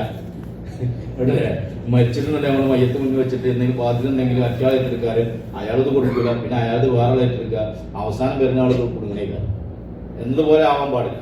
നമ്മളെ സംബന്ധിച്ചിടത്തോളം അത് കൊടുക്കാനുള്ള സമ്പത്ത് അഥവാ ഞാൻ തിരിച്ചെത്തിയില്ലാന്നുണ്ടെങ്കിൽ ഇതിന്റെ അനന്തര സ്വത്ത് ഇവിടെ ഉണ്ടാവും. ആ അനന്തര സ്വത്തിൽ നിന്ന് അത് എടുത്ത് കൊടുക്കാനുള്ള വസിയത്തുകളും മറ്റുമൊക്കെ ഏൽപ്പിച്ചു പോവുക എന്നുള്ളത് ഹജ്ജിന് പോകുന്ന ആളുകൾക്ക് സുന്നത്താണ് എന്ന് മഹാന്മാരായ പണ്ഡിതന്മാർ വിശദീകരിച്ചതായി കാണാൻ സാധിക്കും. ക്ലിയർ അല്ലേ? അപ്പോ ബാധ്യതകൾ തൗബ വീട്ടുക, അത് അല്ലാഹുമായിട്ടുള്ള ബാധ്യത ഉണ്ട്, അതുപോലെ തന്നെ മനുഷ്യരുമായിട്ടുള്ള ബാധ്യത, ഇത് രണ്ടും എന്താക്കണം. ഇതിലെന്തെങ്കിലും സംശയം ഉണ്ടോ? ഇനി നമുക്ക് വരാൻ പോണ സംശയങ്ങൾ ഇഹ്റാം മുതലൊക്കെ ഉണ്ടാവുള്ളൂ. ഇപ്പൊ നമുക്ക് അങ്ങനെ വിഷയങ്ങൾ ഇതിന് മുന്നേ നമ്മൾ ശ്രദ്ധിക്കേണ്ട കാര്യങ്ങൾ എന്ന അർത്ഥത്തിലാണ്. പിന്നെ മറ്റൊന്ന് അനുവാദം തേടുക. ഹജ്ജിന് പോകുമ്പോൾ നമ്മൾ ചെയ്യേണ്ടതാണ് അനുവാദം തേടണം. ആരോടൊക്കെ അനുവാദം ചെയ്യേണ്ടത്? മാതാപിതാക്കളോട് അനുവാദം തേടണം. ഏറ്റവും പ്രധാനപ്പെട്ട ഭൂമിയിൽ അള്ളാഹുവിന് നന്ദി ചെയ്യണം, ശുക്ർ ചെയ്യണം എന്ന് പറയുന്ന എല്ലാ സ്ഥലത്തും അതിന്റെ തൊട്ടടുത്ത് മാതാപിതാക്കൾക്ക് നിങ്ങൾ നന്ദി ചെയ്യണം എന്ന് വിശദീകരിച്ചതായിട്ട് കാണാൻ സാധിക്കും. അത് മഹാന്മാരായ പണ്ഡിതന്മാർ വിശദീകരിക്കുകയാണ്. 5 വഖ്ത് നിസ്കാരം ഒരാൾ നിർവഹിച്ചാൽ അയാൾ അള്ളാഹുവിന് ചെയ്യേണ്ട നന്ദിയിൽ നിന്ന് ആ നന്ദി ചെയ്തോ എന്ന് ചോദിച്ചാൽ ചെയ്തു എന്ന് പറയാൻ കഴിയും. മനസ്സിലാണ്? അത് മാത്രമാണ് നന്ദി എന്നല്ല ഞാൻ ഉദ്ദേശിച്ചത്. ഒരാള് നന്ദിയുടെ ഏറ്റവും ചെറിയ ഒരു നന്ദി ചെയ്ത ഒരാള് എന്ന് അയാളെ കുറിച്ച് പറയാൻ പറ്റും. 5 വഖ്ത് നിസ്കാരം അള്ളാഹുവിന് നിർവഹിച്ചാൽ ഈ ചെയ്യുന്ന നന്മക്കൊക്കെ അനുഗ്രഹങ്ങൾക്കൊക്കെ. അതിനുശേഷം ആ നിസ്കാരത്തിന് ശേഷം മാതാപിതാക്കൾക്ക് വേണ്ടി ഒരാൾ ദുആ ചെയ്താൽ മാതാപിതാക്കളോടുള്ള നന്ദി വീട്ടിയവൻ എന്ന് അയാളെ കുറിച്ച് പറയാൻ പറ്റും. ആലോചിച്ച് നോക്കണം. നിസ്കാരം ആർക്ക് വേണ്ടിയുള്ളതാണ്? അള്ളാഹ്ക്ക് വേണ്ടി. ആ നിസ്കാരം കഴിഞ്ഞ ഉടനെ മാതാപിതാക്കൾക്ക് വേണ്ടി ദുആ ചെയ്താൽ അത്രയും ശ്രേഷ്ഠത ആർക്കുണ്ട്? മാതാപിതാക്കൾക്ക്. ഒരാള് ഹജ്ജിന് പോകുമ്പോ തവാഫ് ചെയ്യുമ്പോ ഉമ്മാനെ തോള് കയറ്റിയിട്ട് ഇങ്ങനെ തവാഫ് ചെയ്യിപ്പിക്കുന്നത് കണ്ടു. ഉമ്മാക്ക് വുദു എടുത്തു കൊടുക്കുന്നത് മകനാണ്. ആ ഉമ്മാക്ക് ഭക്ഷണം കൊടുക്കുന്നത് മകനാണ്. അങ്ങനെ ആ മകന് ഉമ്മാനെ നിലത്ത് വെക്കാതെ കൊണ്ടുപോകുന്നത് കണ്ടപ്പോ ഒരാള് ചോദിച്ചു, എന്താണ് ഇങ്ങനെ കൊണ്ടുപോകാനുള്ള കാരണം? അപ്പൊ അവന്റെ ഉമ്മാനോടുള്ള ബാധ്യത നിർവഹിക്കാൻ വേണ്ടിയാണ് എന്ന് പറഞ്ഞപ്പോ ആ മഹാൻ പറഞ്ഞല്ലോ ഇദ്ദേഹത്തോട്, ഇതുകൊണ്ടൊന്നും ബാധ്യത തീരില്ല. ഉമ്മ നമുക്ക് ചെയ്തു തന്ന ദുനിയാവിലെ അനുഗ്രഹങ്ങൾക്ക് ഇതുകൊണ്ടൊന്നും ബാധ്യത തീരില്ല എന്ന് ആ മഹാൻ പറഞ്ഞു. 8 വർഷം നിലത്ത് തൊടിയിക്കാതെ ശരീരത്തിൽ ഏറ്റിക്കൊണ്ട് നടന്ന ഒരു ഉമ്മ ഒരു ദിവസം പോലും വുദൂ എടുക്കാൻ വേണ്ടി പുറത്തേക്ക് പോകേണ്ട സാഹചര്യം ഒരുക്കി കൊടുക്കാത്ത, ഭക്ഷണം കൈകൊണ്ട് വാരി തിന്നാതെ മകൻ വാരിക്കൊടുത്ത് 8 വർഷം അങ്ങനെ തവാഫ് ചെയ്യുമ്പോഴാണ് ഈ സംഭവം പറയുന്നത് എന്ന് ഗ്രന്ഥത്തിൽ കാണാൻ സാധിക്കും. നിങ്ങൾ ആലോചിച്ച് നോക്കണം. നമ്മൾ പോകുന്ന ഈ കർമ്മത്തിന് നമ്മൾ സമ്മതം വാങ്ങേണ്ട ഏറ്റവും പ്രധാനപ്പെട്ട ഒരാളാണ്. ജീവിതത്തിൽ ഒരു മനുഷ്യൻ ചെയ്യുന്ന ഏറ്റവും വലിയ മോശം അല്ലെങ്കിൽ തെറ്റ് എന്താണെന്ന് മഹാനായ ഇബ്നു അബ്ബാസ് റളിയല്ലാഹു അൻഹു പറയുന്നു. അത് മാതാപിതാക്കളെ നമ്മളെ പ്രവൃത്തി കൊണ്ട് മാതാവിന്റെയോ പിതാവിന്റെയോ കണ്ണിൽ നിന്ന് ഒരു തുള്ളി കണ്ണുനീര് ഒലിക്കുക എന്നുള്ളത് ഭൂമിയിൽ നമ്മൾ ചെയ്യുന്ന ഏറ്റവും വലിയ പാതകമാണ് എന്ന് മഹാനവറുകൾ വിശദീകരിച്ചതായി കാണാൻ സാധിക്കും. അങ്ങനത്തെ നമ്മൾ എത്ര ഉമ്മാനെ വിഷമിച്ചിട്ടുണ്ടാവും അല്ലേ? നമ്മളെ ചില വാക്കുകളും പ്രവൃത്തിയൊക്കെ നമ്മളിങ്ങനെ വലുതാകുമ്പോൾ നമുക്ക് തോന്നുകയാണെങ്കിൽ ഉമ്മയൊന്നും വേണ്ട, ഒരു 18 കഴിഞ്ഞാൽ ഞാൻ സ്വതന്ത്രനാണ് എന്ന തോന്നൽ നമുക്ക് വരികയാണ്. പിന്നെ അവരൊക്കെ ഔട്ട് ഓഫ് സ്റ്റേഷനായിട്ട് മാറുകയാണ്, അല്ലെങ്കിൽ അവരൊക്കെ പഴയ ഒരു ജനറേഷനായി മാറുകയാണ്, അവരൊന്നും സമൂഹം അറിയാത്തവരാവുകയാണ്. ഞാൻ പറയാൻ ആഗ്രഹിക്കുകയാണ്, ഇങ്ങനത്തെ ഒരു കാലത്ത് നമ്മുടെ ഉമ്മ നമ്മുടെ കാരണം കൊണ്ട് ആ മനസ്സിൽ ഒരു സെക്കൻഡ് വിഷമിച്ചിട്ടുണ്ടെങ്കിൽ, നമ്മളെ വാക്കുകൊണ്ടോ പ്രവൃത്തി കൊണ്ടോ നോട്ടം കൊണ്ടോ ഇടപെടൽ കൊണ്ടോ നമ്മൾ ഏതെങ്കിലും ഒരു കാരണം കൊണ്ട് ഉണ്ടായിട്ടുണ്ടെങ്കിൽ നമ്മൾ മറ്റുള്ളവരൊക്കെ പൊരുത്തപ്പെടിക്കുന്നതിന് മുമ്പ് ആദ്യം പൊരുത്തപ്പെടിക്കേണ്ടത് ആരോടാണ്? നമ്മൾ എന്ത് ചെയ്തിട്ടും കാര്യമില്ല. ഇവിടെ ഏറ്റവും വലിയൊരു പാതകം, ഒരു തിന്മ, ഒരു തെറ്റ് നമ്മുടെ മാതാവിനോട് പിതാവിനോട് നമ്മൾ ചെയ്തിട്ടുണ്ടാവും. അവരോടാണ് ആദ്യം അനുവാദം ചോദിച്ചുകൊണ്ട് പൊരുത്തപ്പെടിക്കേണ്ടത്. എന്ന് മനസ്സിലായില്ലേ? അവർ ജീവിച്ചിരിപ്പില്ലെങ്കിൽ അവർക്ക് വേണ്ടി നമ്മൾ നേരത്തെ പറഞ്ഞതുപോലെ നന്നായി ദുആ ചെയ്യുക, അവർക്ക് വേണ്ടി നന്നായി സദഖകൾ ചെയ്യുക, അവരെ പാരത്രിക മോചനത്തിന് വേണ്ടി നമ്മൾ ചെയ്യുന്ന എന്തൊക്കെ നന്മകളുണ്ടോ, ഒരാൾക്കൊരു ചായ വാങ്ങി കൊടുക്കുകയാണെങ്കിൽ ഇതിൻ്റെ ഉമ്മാക്ക് വേണ്ടിയിട്ടാണ്, ഒരാൾക്കൊരു വെള്ളം വാങ്ങി കൊടുക്കുകയാണെങ്കിൽ അതിൻ്റെ ഉമ്മാക്ക് വേണ്ടിയിട്ടാണ്. ആ നെയ്യത്തോടു കൂടെ നമ്മൾ ഉണ്ടാക്കുക. അങ്ങനെ എന്നാലും നമ്മൾ ചെയ്ത പാത ആ തെറ്റിന് ഒരിക്കലും ഉണ്ടാവില്ല. അത് മതിയാവില്ല. കാരണം 8 വർഷം ഇങ്ങനെ കൊണ്ട് നടന്ന് ഭക്ഷണം കൊടുത്ത് നിലത്ത് ഒടിക്കാത്തൊരു ഉമ്മാനെ കണ്ടപ്പോ ആ മകനോട് പറഞ്ഞത് എന്താണ്? ഇതൊക്കെ ഒരു അവസരം മാത്രമാണ്, ഇതൊന്നും ഉമ്മാനോടുള്ള ബാധ്യത ഉണ്ടാവൂല, ൂല എന്ന് പറഞ്ഞിട്ടുണ്ടെങ്കിൽ നമ്മൾ ഒന്നിങ്ങനെ ഈ സമയത്തൊന്നും ഇങ്ങനെ മനസ്സിലിരിക്കുന്ന ആലോചിച്ച് നോക്കി. ഹജ്ജിന് പോകണല്ലോ നമ്മൾ അല്ലേ? നമ്മളൊന്ന് ആലോചിച്ച് നോക്കി, നമ്മളെ ഉമ്മാനെ എത്ര തവണ നമ്മളെ ഉമ്മ നമ്മളെ കൊണ്ട് മനസ്സ് വിഷമിച്ചിട്ടുണ്ടാവും. ചിലപ്പോൾ കണ്ണീര് പുറത്തേക്ക് പോന്നിട്ടുണ്ടാവില്ല, അത് കാണണ്ടെന്ന് കരുതിയിട്ട്.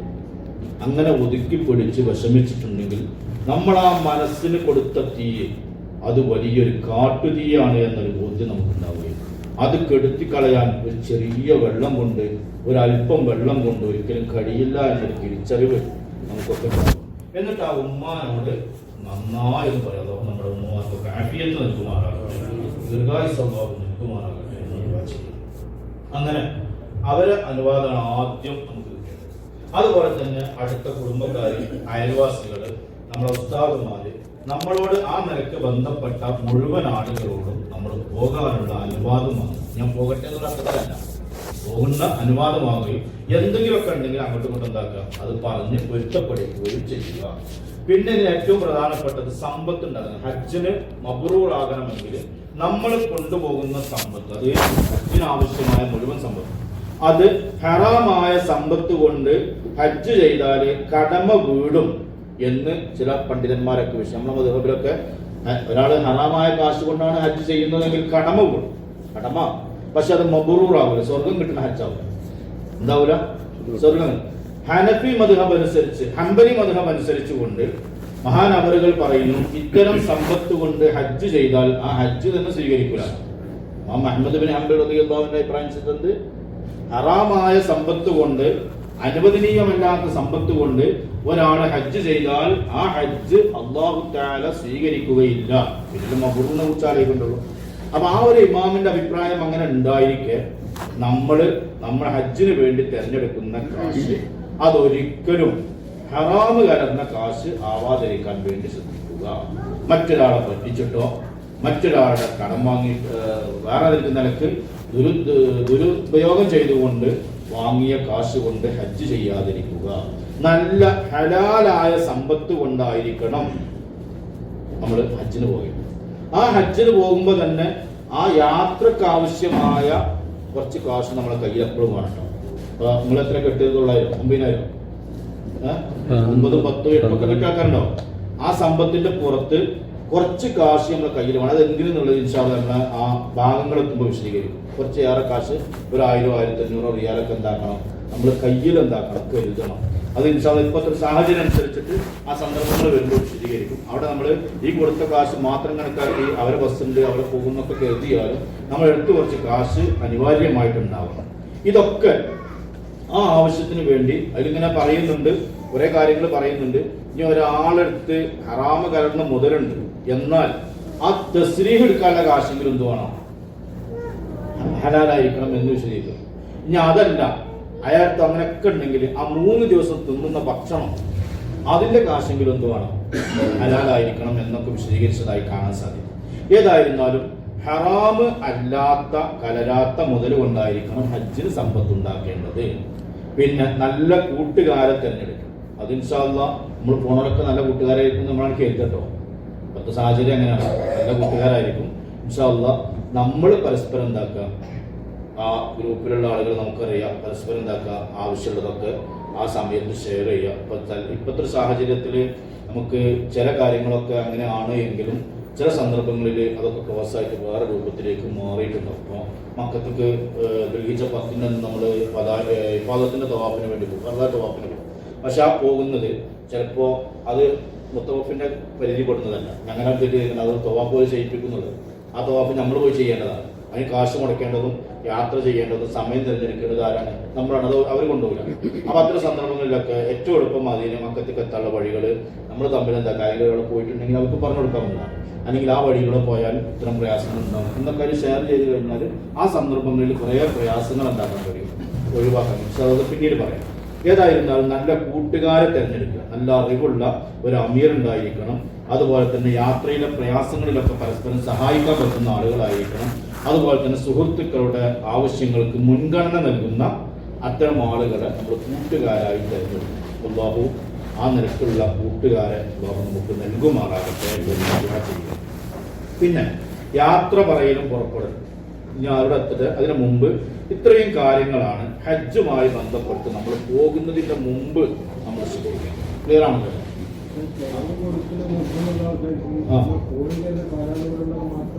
പോയി വരുന്നതിന് കാലയളവ് ഉള്ളതാണ് ഹജ്ജ് നിർബന്ധമാകാനുള്ള കണക്ക്.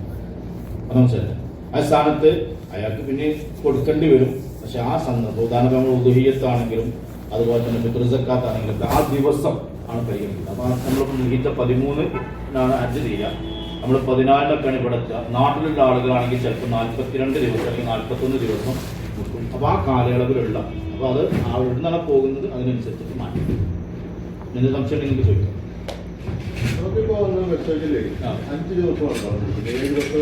7 തൊട്ട് 12 വരെ നമ്മൾ മുത്താഴ്ചയിലാണ്. ഇത് മുത്താഴ്ചയിൽ മുത്താസ്സീറുന്നുണ്ട് എന്ന് പറഞ്ഞാൽ നഫർ അവലായി പോരുന്നവർക്കാണ് മുത്താഴ്ചയിൽ എന്ന് പറയുക. എന്ന് പറഞ്ഞാൽ 12 ളുഹറിന് ശേഷം കഴിഞ്ഞ് നമുക്ക് പോരാം, അതിന് കുഴപ്പമൊന്നുമില്ല.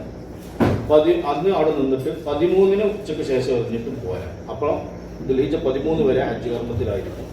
അത് രണ്ടെടുത്താലും കുഴപ്പമില്ല. 13 നിന്ന് കരുതിയോണ്ടോ 12 പോന്നു എന്നതുകൊണ്ടോ രണ്ടും കുഴപ്പമില്ല. പിന്നെ സാഹചര്യങ്ങളൊക്കെ ഒക്കുകയാണെങ്കിൽ 13 വരെ നിൽക്കുക, അല്ലെങ്കിൽ 12 വരെ നിൽക്കുക. പിന്നെ ഞാൻ ഇപ്പോഴത്തെ സാഹചര്യത്തിൽ എന്നോട് നിങ്ങൾ എന്താ എടുക്കണമെന്ന് ചോദിച്ചാൽ ഞാൻ മുത്താഴ്ചനെ പറയും. എന്തുകൊണ്ടാണെന്ന് വെച്ചിട്ടുണ്ടെങ്കിൽ നമ്മൾ പണ്ടത്തെ പോലെ നമ്മൾ ഒരു ടീമായിട്ടല്ല പോകുന്നത്. അവിടെയുള്ള ഏകദേശം ആളുകളൊക്കെ നേരത്തെ തന്നെ പോയി. പിന്നെ നമ്മളവിടെ എന്താക്കും, മുത്താസിറായിട്ട് നിൽക്കും. മുത്താസിറാണെങ്കിൽ 13 പൂർത്തിയാക്കിയിട്ട് എറിഞ്ഞു പോരാൻ നിൽക്കും. പക്ഷേ അവിടെ കുറേ ആൾക്കാരെ ടെൻറ്റിന്ന് പോകുമ്പോൾ ഈ 12 ഉച്ചയ്ക്ക് തന്നെ ദല്ലാജൊക്കെ കൂട്ടിടണം. ഇത് ചായക്കട കൂട്ടും, ദല്ലാതെ കൂട്ടും, ഭക്ഷണങ്ങളൊക്കെ ഇങ്ങനെ കുറഞ്ഞ് പോരാ. അപ്പം അതിന് ശേഷം നിൽക്കുന്നവർക്ക് അതിൻ്റെതായ പരിമിതികളുണ്ടാവും. അപ്പൊ സ്വാഭാവികമായിട്ട് പിന്നെ നമ്മൾ ഒറ്റപ്പെട്ടു പോകുന്ന ഒരു സാഹചര്യം ഉണ്ടാവും. പ്രത്യേകിച്ച് മുസ്ദലിഫയിലാണ് 90% ആൾക്കാർക്ക് ടെൻറ്റ്. മുസ്ദലിഫയിലായിരിക്കും ഉണ്ടാവുക. ന്യൂമിന എന്ന് പറയുന്ന ആ സ്ഥലത്തായിരിക്കും. അങ്ങനെ വരുമ്പോൾ അവിടുന്ന് മിനയിലേക്ക് നമ്മൾ എന്താക്കണം, അന്നത്തെ രാത്രി നടന്നു പോകുമ്പോൾ ഇതൊക്കെ ഒരു ഒറ്റപ്പെട്ട ഒരാൾക്കാരൊക്കെ ഉണ്ടാവും. എന്നാൽ ഒരു ഒറ്റപ്പെട്ട സാഹചര്യം ആയതുകൊണ്ട് ഇപ്പോഴത്തെ സാഹചര്യത്തിൽ നമുക്ക് സേഫ് എന്താണ്, പരമാവധി മുത്താഴ്ചയിലായിട്ട് 12 പോരുക എന്നുള്ളത് തന്നെയാണ്. അത് മനസ്സിലായില്ലേ?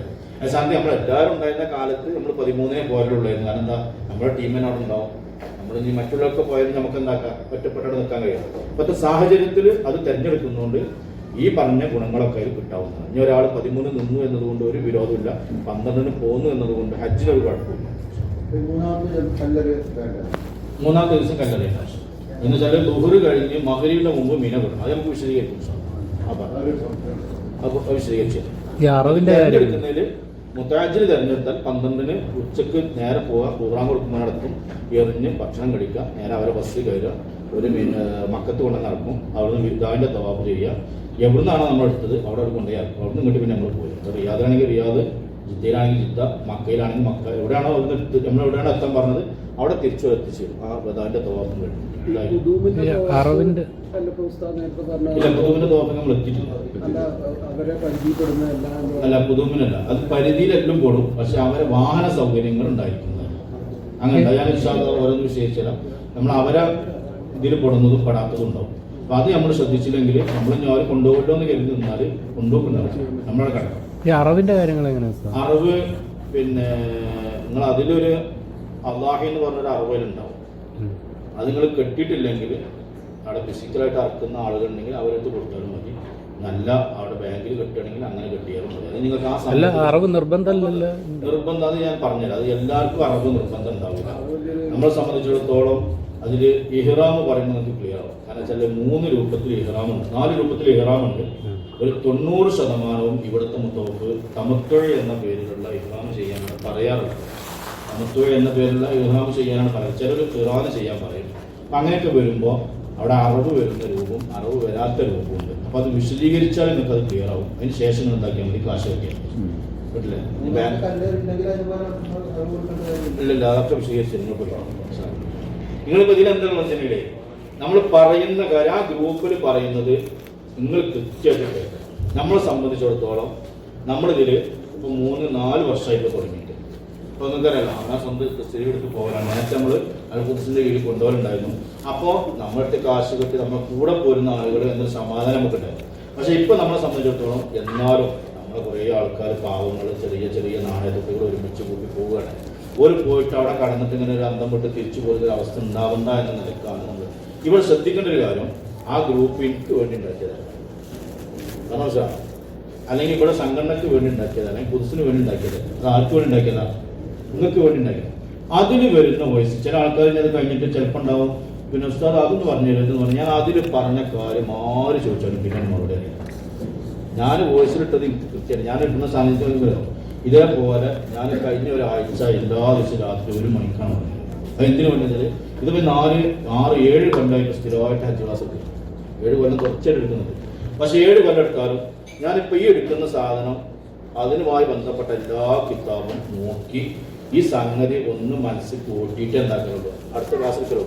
ഇത്രയും കാലം എടുക്കാൻ ഞാൻ നാട്ടിൽ നിന്ന് കഴിഞ്ഞ് ചൊവ്വാഴ്ച വന്ന് ബുധനാഴ്ച മുതൽ ഈ ദിവസം ഇന്നലെ രാത്രി വരെ, ഇന്ന് രാത്രി 2 മണിക്ക് പറഞ്ഞത് അതുവരെയുള്ള ടൈം ഞാനിത് നോക്കി വെച്ചിട്ടുണ്ട്. എന്തിനു വേണ്ടി വെച്ചിട്ടുണ്ടെങ്കിൽ ഒന്ന് നിങ്ങളെ പ്രാർത്ഥന കൂടി ഇത് എനിക്ക് വേണ്ടിയാണ്. അത് സ്ഥാനത്ത് ഇങ്ങനെ ഉണ്ടായിട്ട് ഇവിടെ എന്ത് പറഞ്ഞു എന്ത് പറയുന്നു എന്നുള്ളത് ഇപ്പൊ ഞാൻ കണ്ടത് ഇന്ന് മാറ്റിക്കണം. എന്തിനാണ് ഈ സാധനം ഇന്നത്തെ ക്ലാസ്സിൽ പറഞ്ഞു നിൽക്കാറില്ല, ഈ നാളെ പറയേണ്ടത് കൊണ്ട് നിന്നിട്ടാന്നുള്ളത് നിൽക്കാറില്ല. ഞാൻ വോയിസ് ആയിട്ട് ഇടുന്ന സാധനം കിട്ടിയിട്ടുണ്ടെങ്കിൽ ഞാനത് ഇന്ന സമയത്ത് ഇന്നത് വോയിസ് ഇട്ടുണ്ട് ഞാൻ അവിടെ അതിൽ വന്ന സംശയം ചോദിച്ചിട്ടില്ലെങ്കിൽ ഞാൻ അതിന് മറുപടി പറയില്ല. കാരണം സാർ നിങ്ങൾക്ക് വേണ്ടിയിട്ടല്ല, നിങ്ങൾക്ക് വേണ്ടത് അതിലെന്താണോ പറയുന്നത് അത് കേൾക്കുക.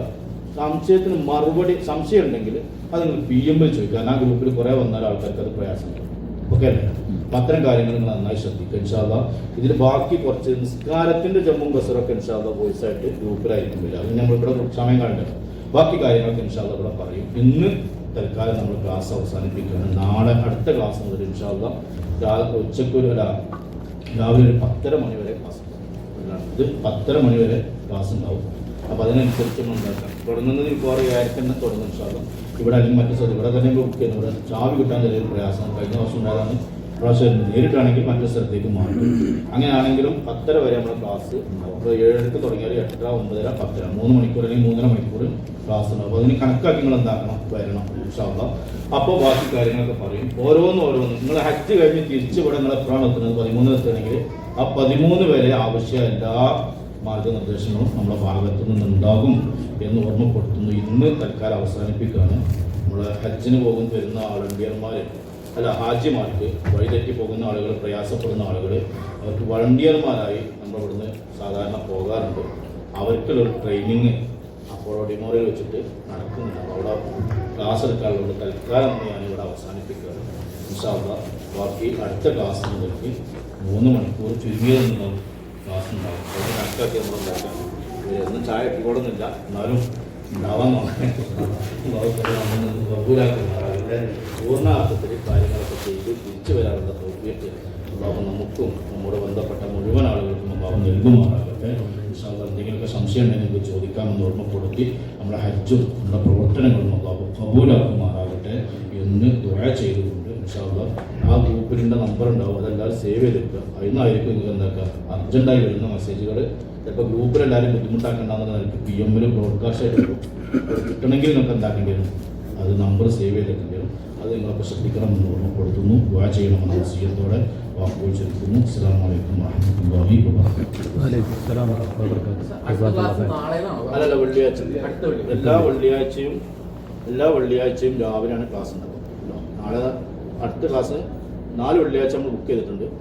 അതിൽ നമുക്ക് എന്താണ് സാധാരണ 5 ക്ലാസ് എടുക്കുന്ന സമയം ഉണ്ടാകുന്നത്, 4 ക്ലാസ് എടുക്കുന്ന സമയം ഉണ്ടാകും. ചില സന്ദർഭം ഇപ്പോൾ കഴിഞ്ഞ വർഷമൊക്കെ ഇപ്പോൾ 4 മണിക്കൂറൊക്കെ ക്ലാസ് 7 മണിക്ക് തുടങ്ങിയിട്ട് 11 മണിവരെയൊക്കെ ക്ലാസ് എടുക്കുന്നത്. കാരണം വെച്ചാൽ സംശയങ്ങൾ തീർന്ന് വരുമ്പോഴേക്ക് ഒരുപാട് സമയം എടുക്കും. നമ്മൾ ക്ലാസ് എടുത്തിട്ട് ഞാനങ്ങനെ റേഡിയം പറഞ്ഞ മാതിരി പറയണമെന്നതല്ല, ഒരു ഭാഗം എടുക്കും. ഇപ്പോൾ ഇഹ്റാമാണെങ്കിൽ ഇഹ്റാമിൽ പറഞ്ഞതിന് ശേഷം ആ ഇഹ്റാമിൽ വരുന്ന സംശയങ്ങളൊക്കെ നിങ്ങൾക്ക് തീർക്കാൻ പറ്റും.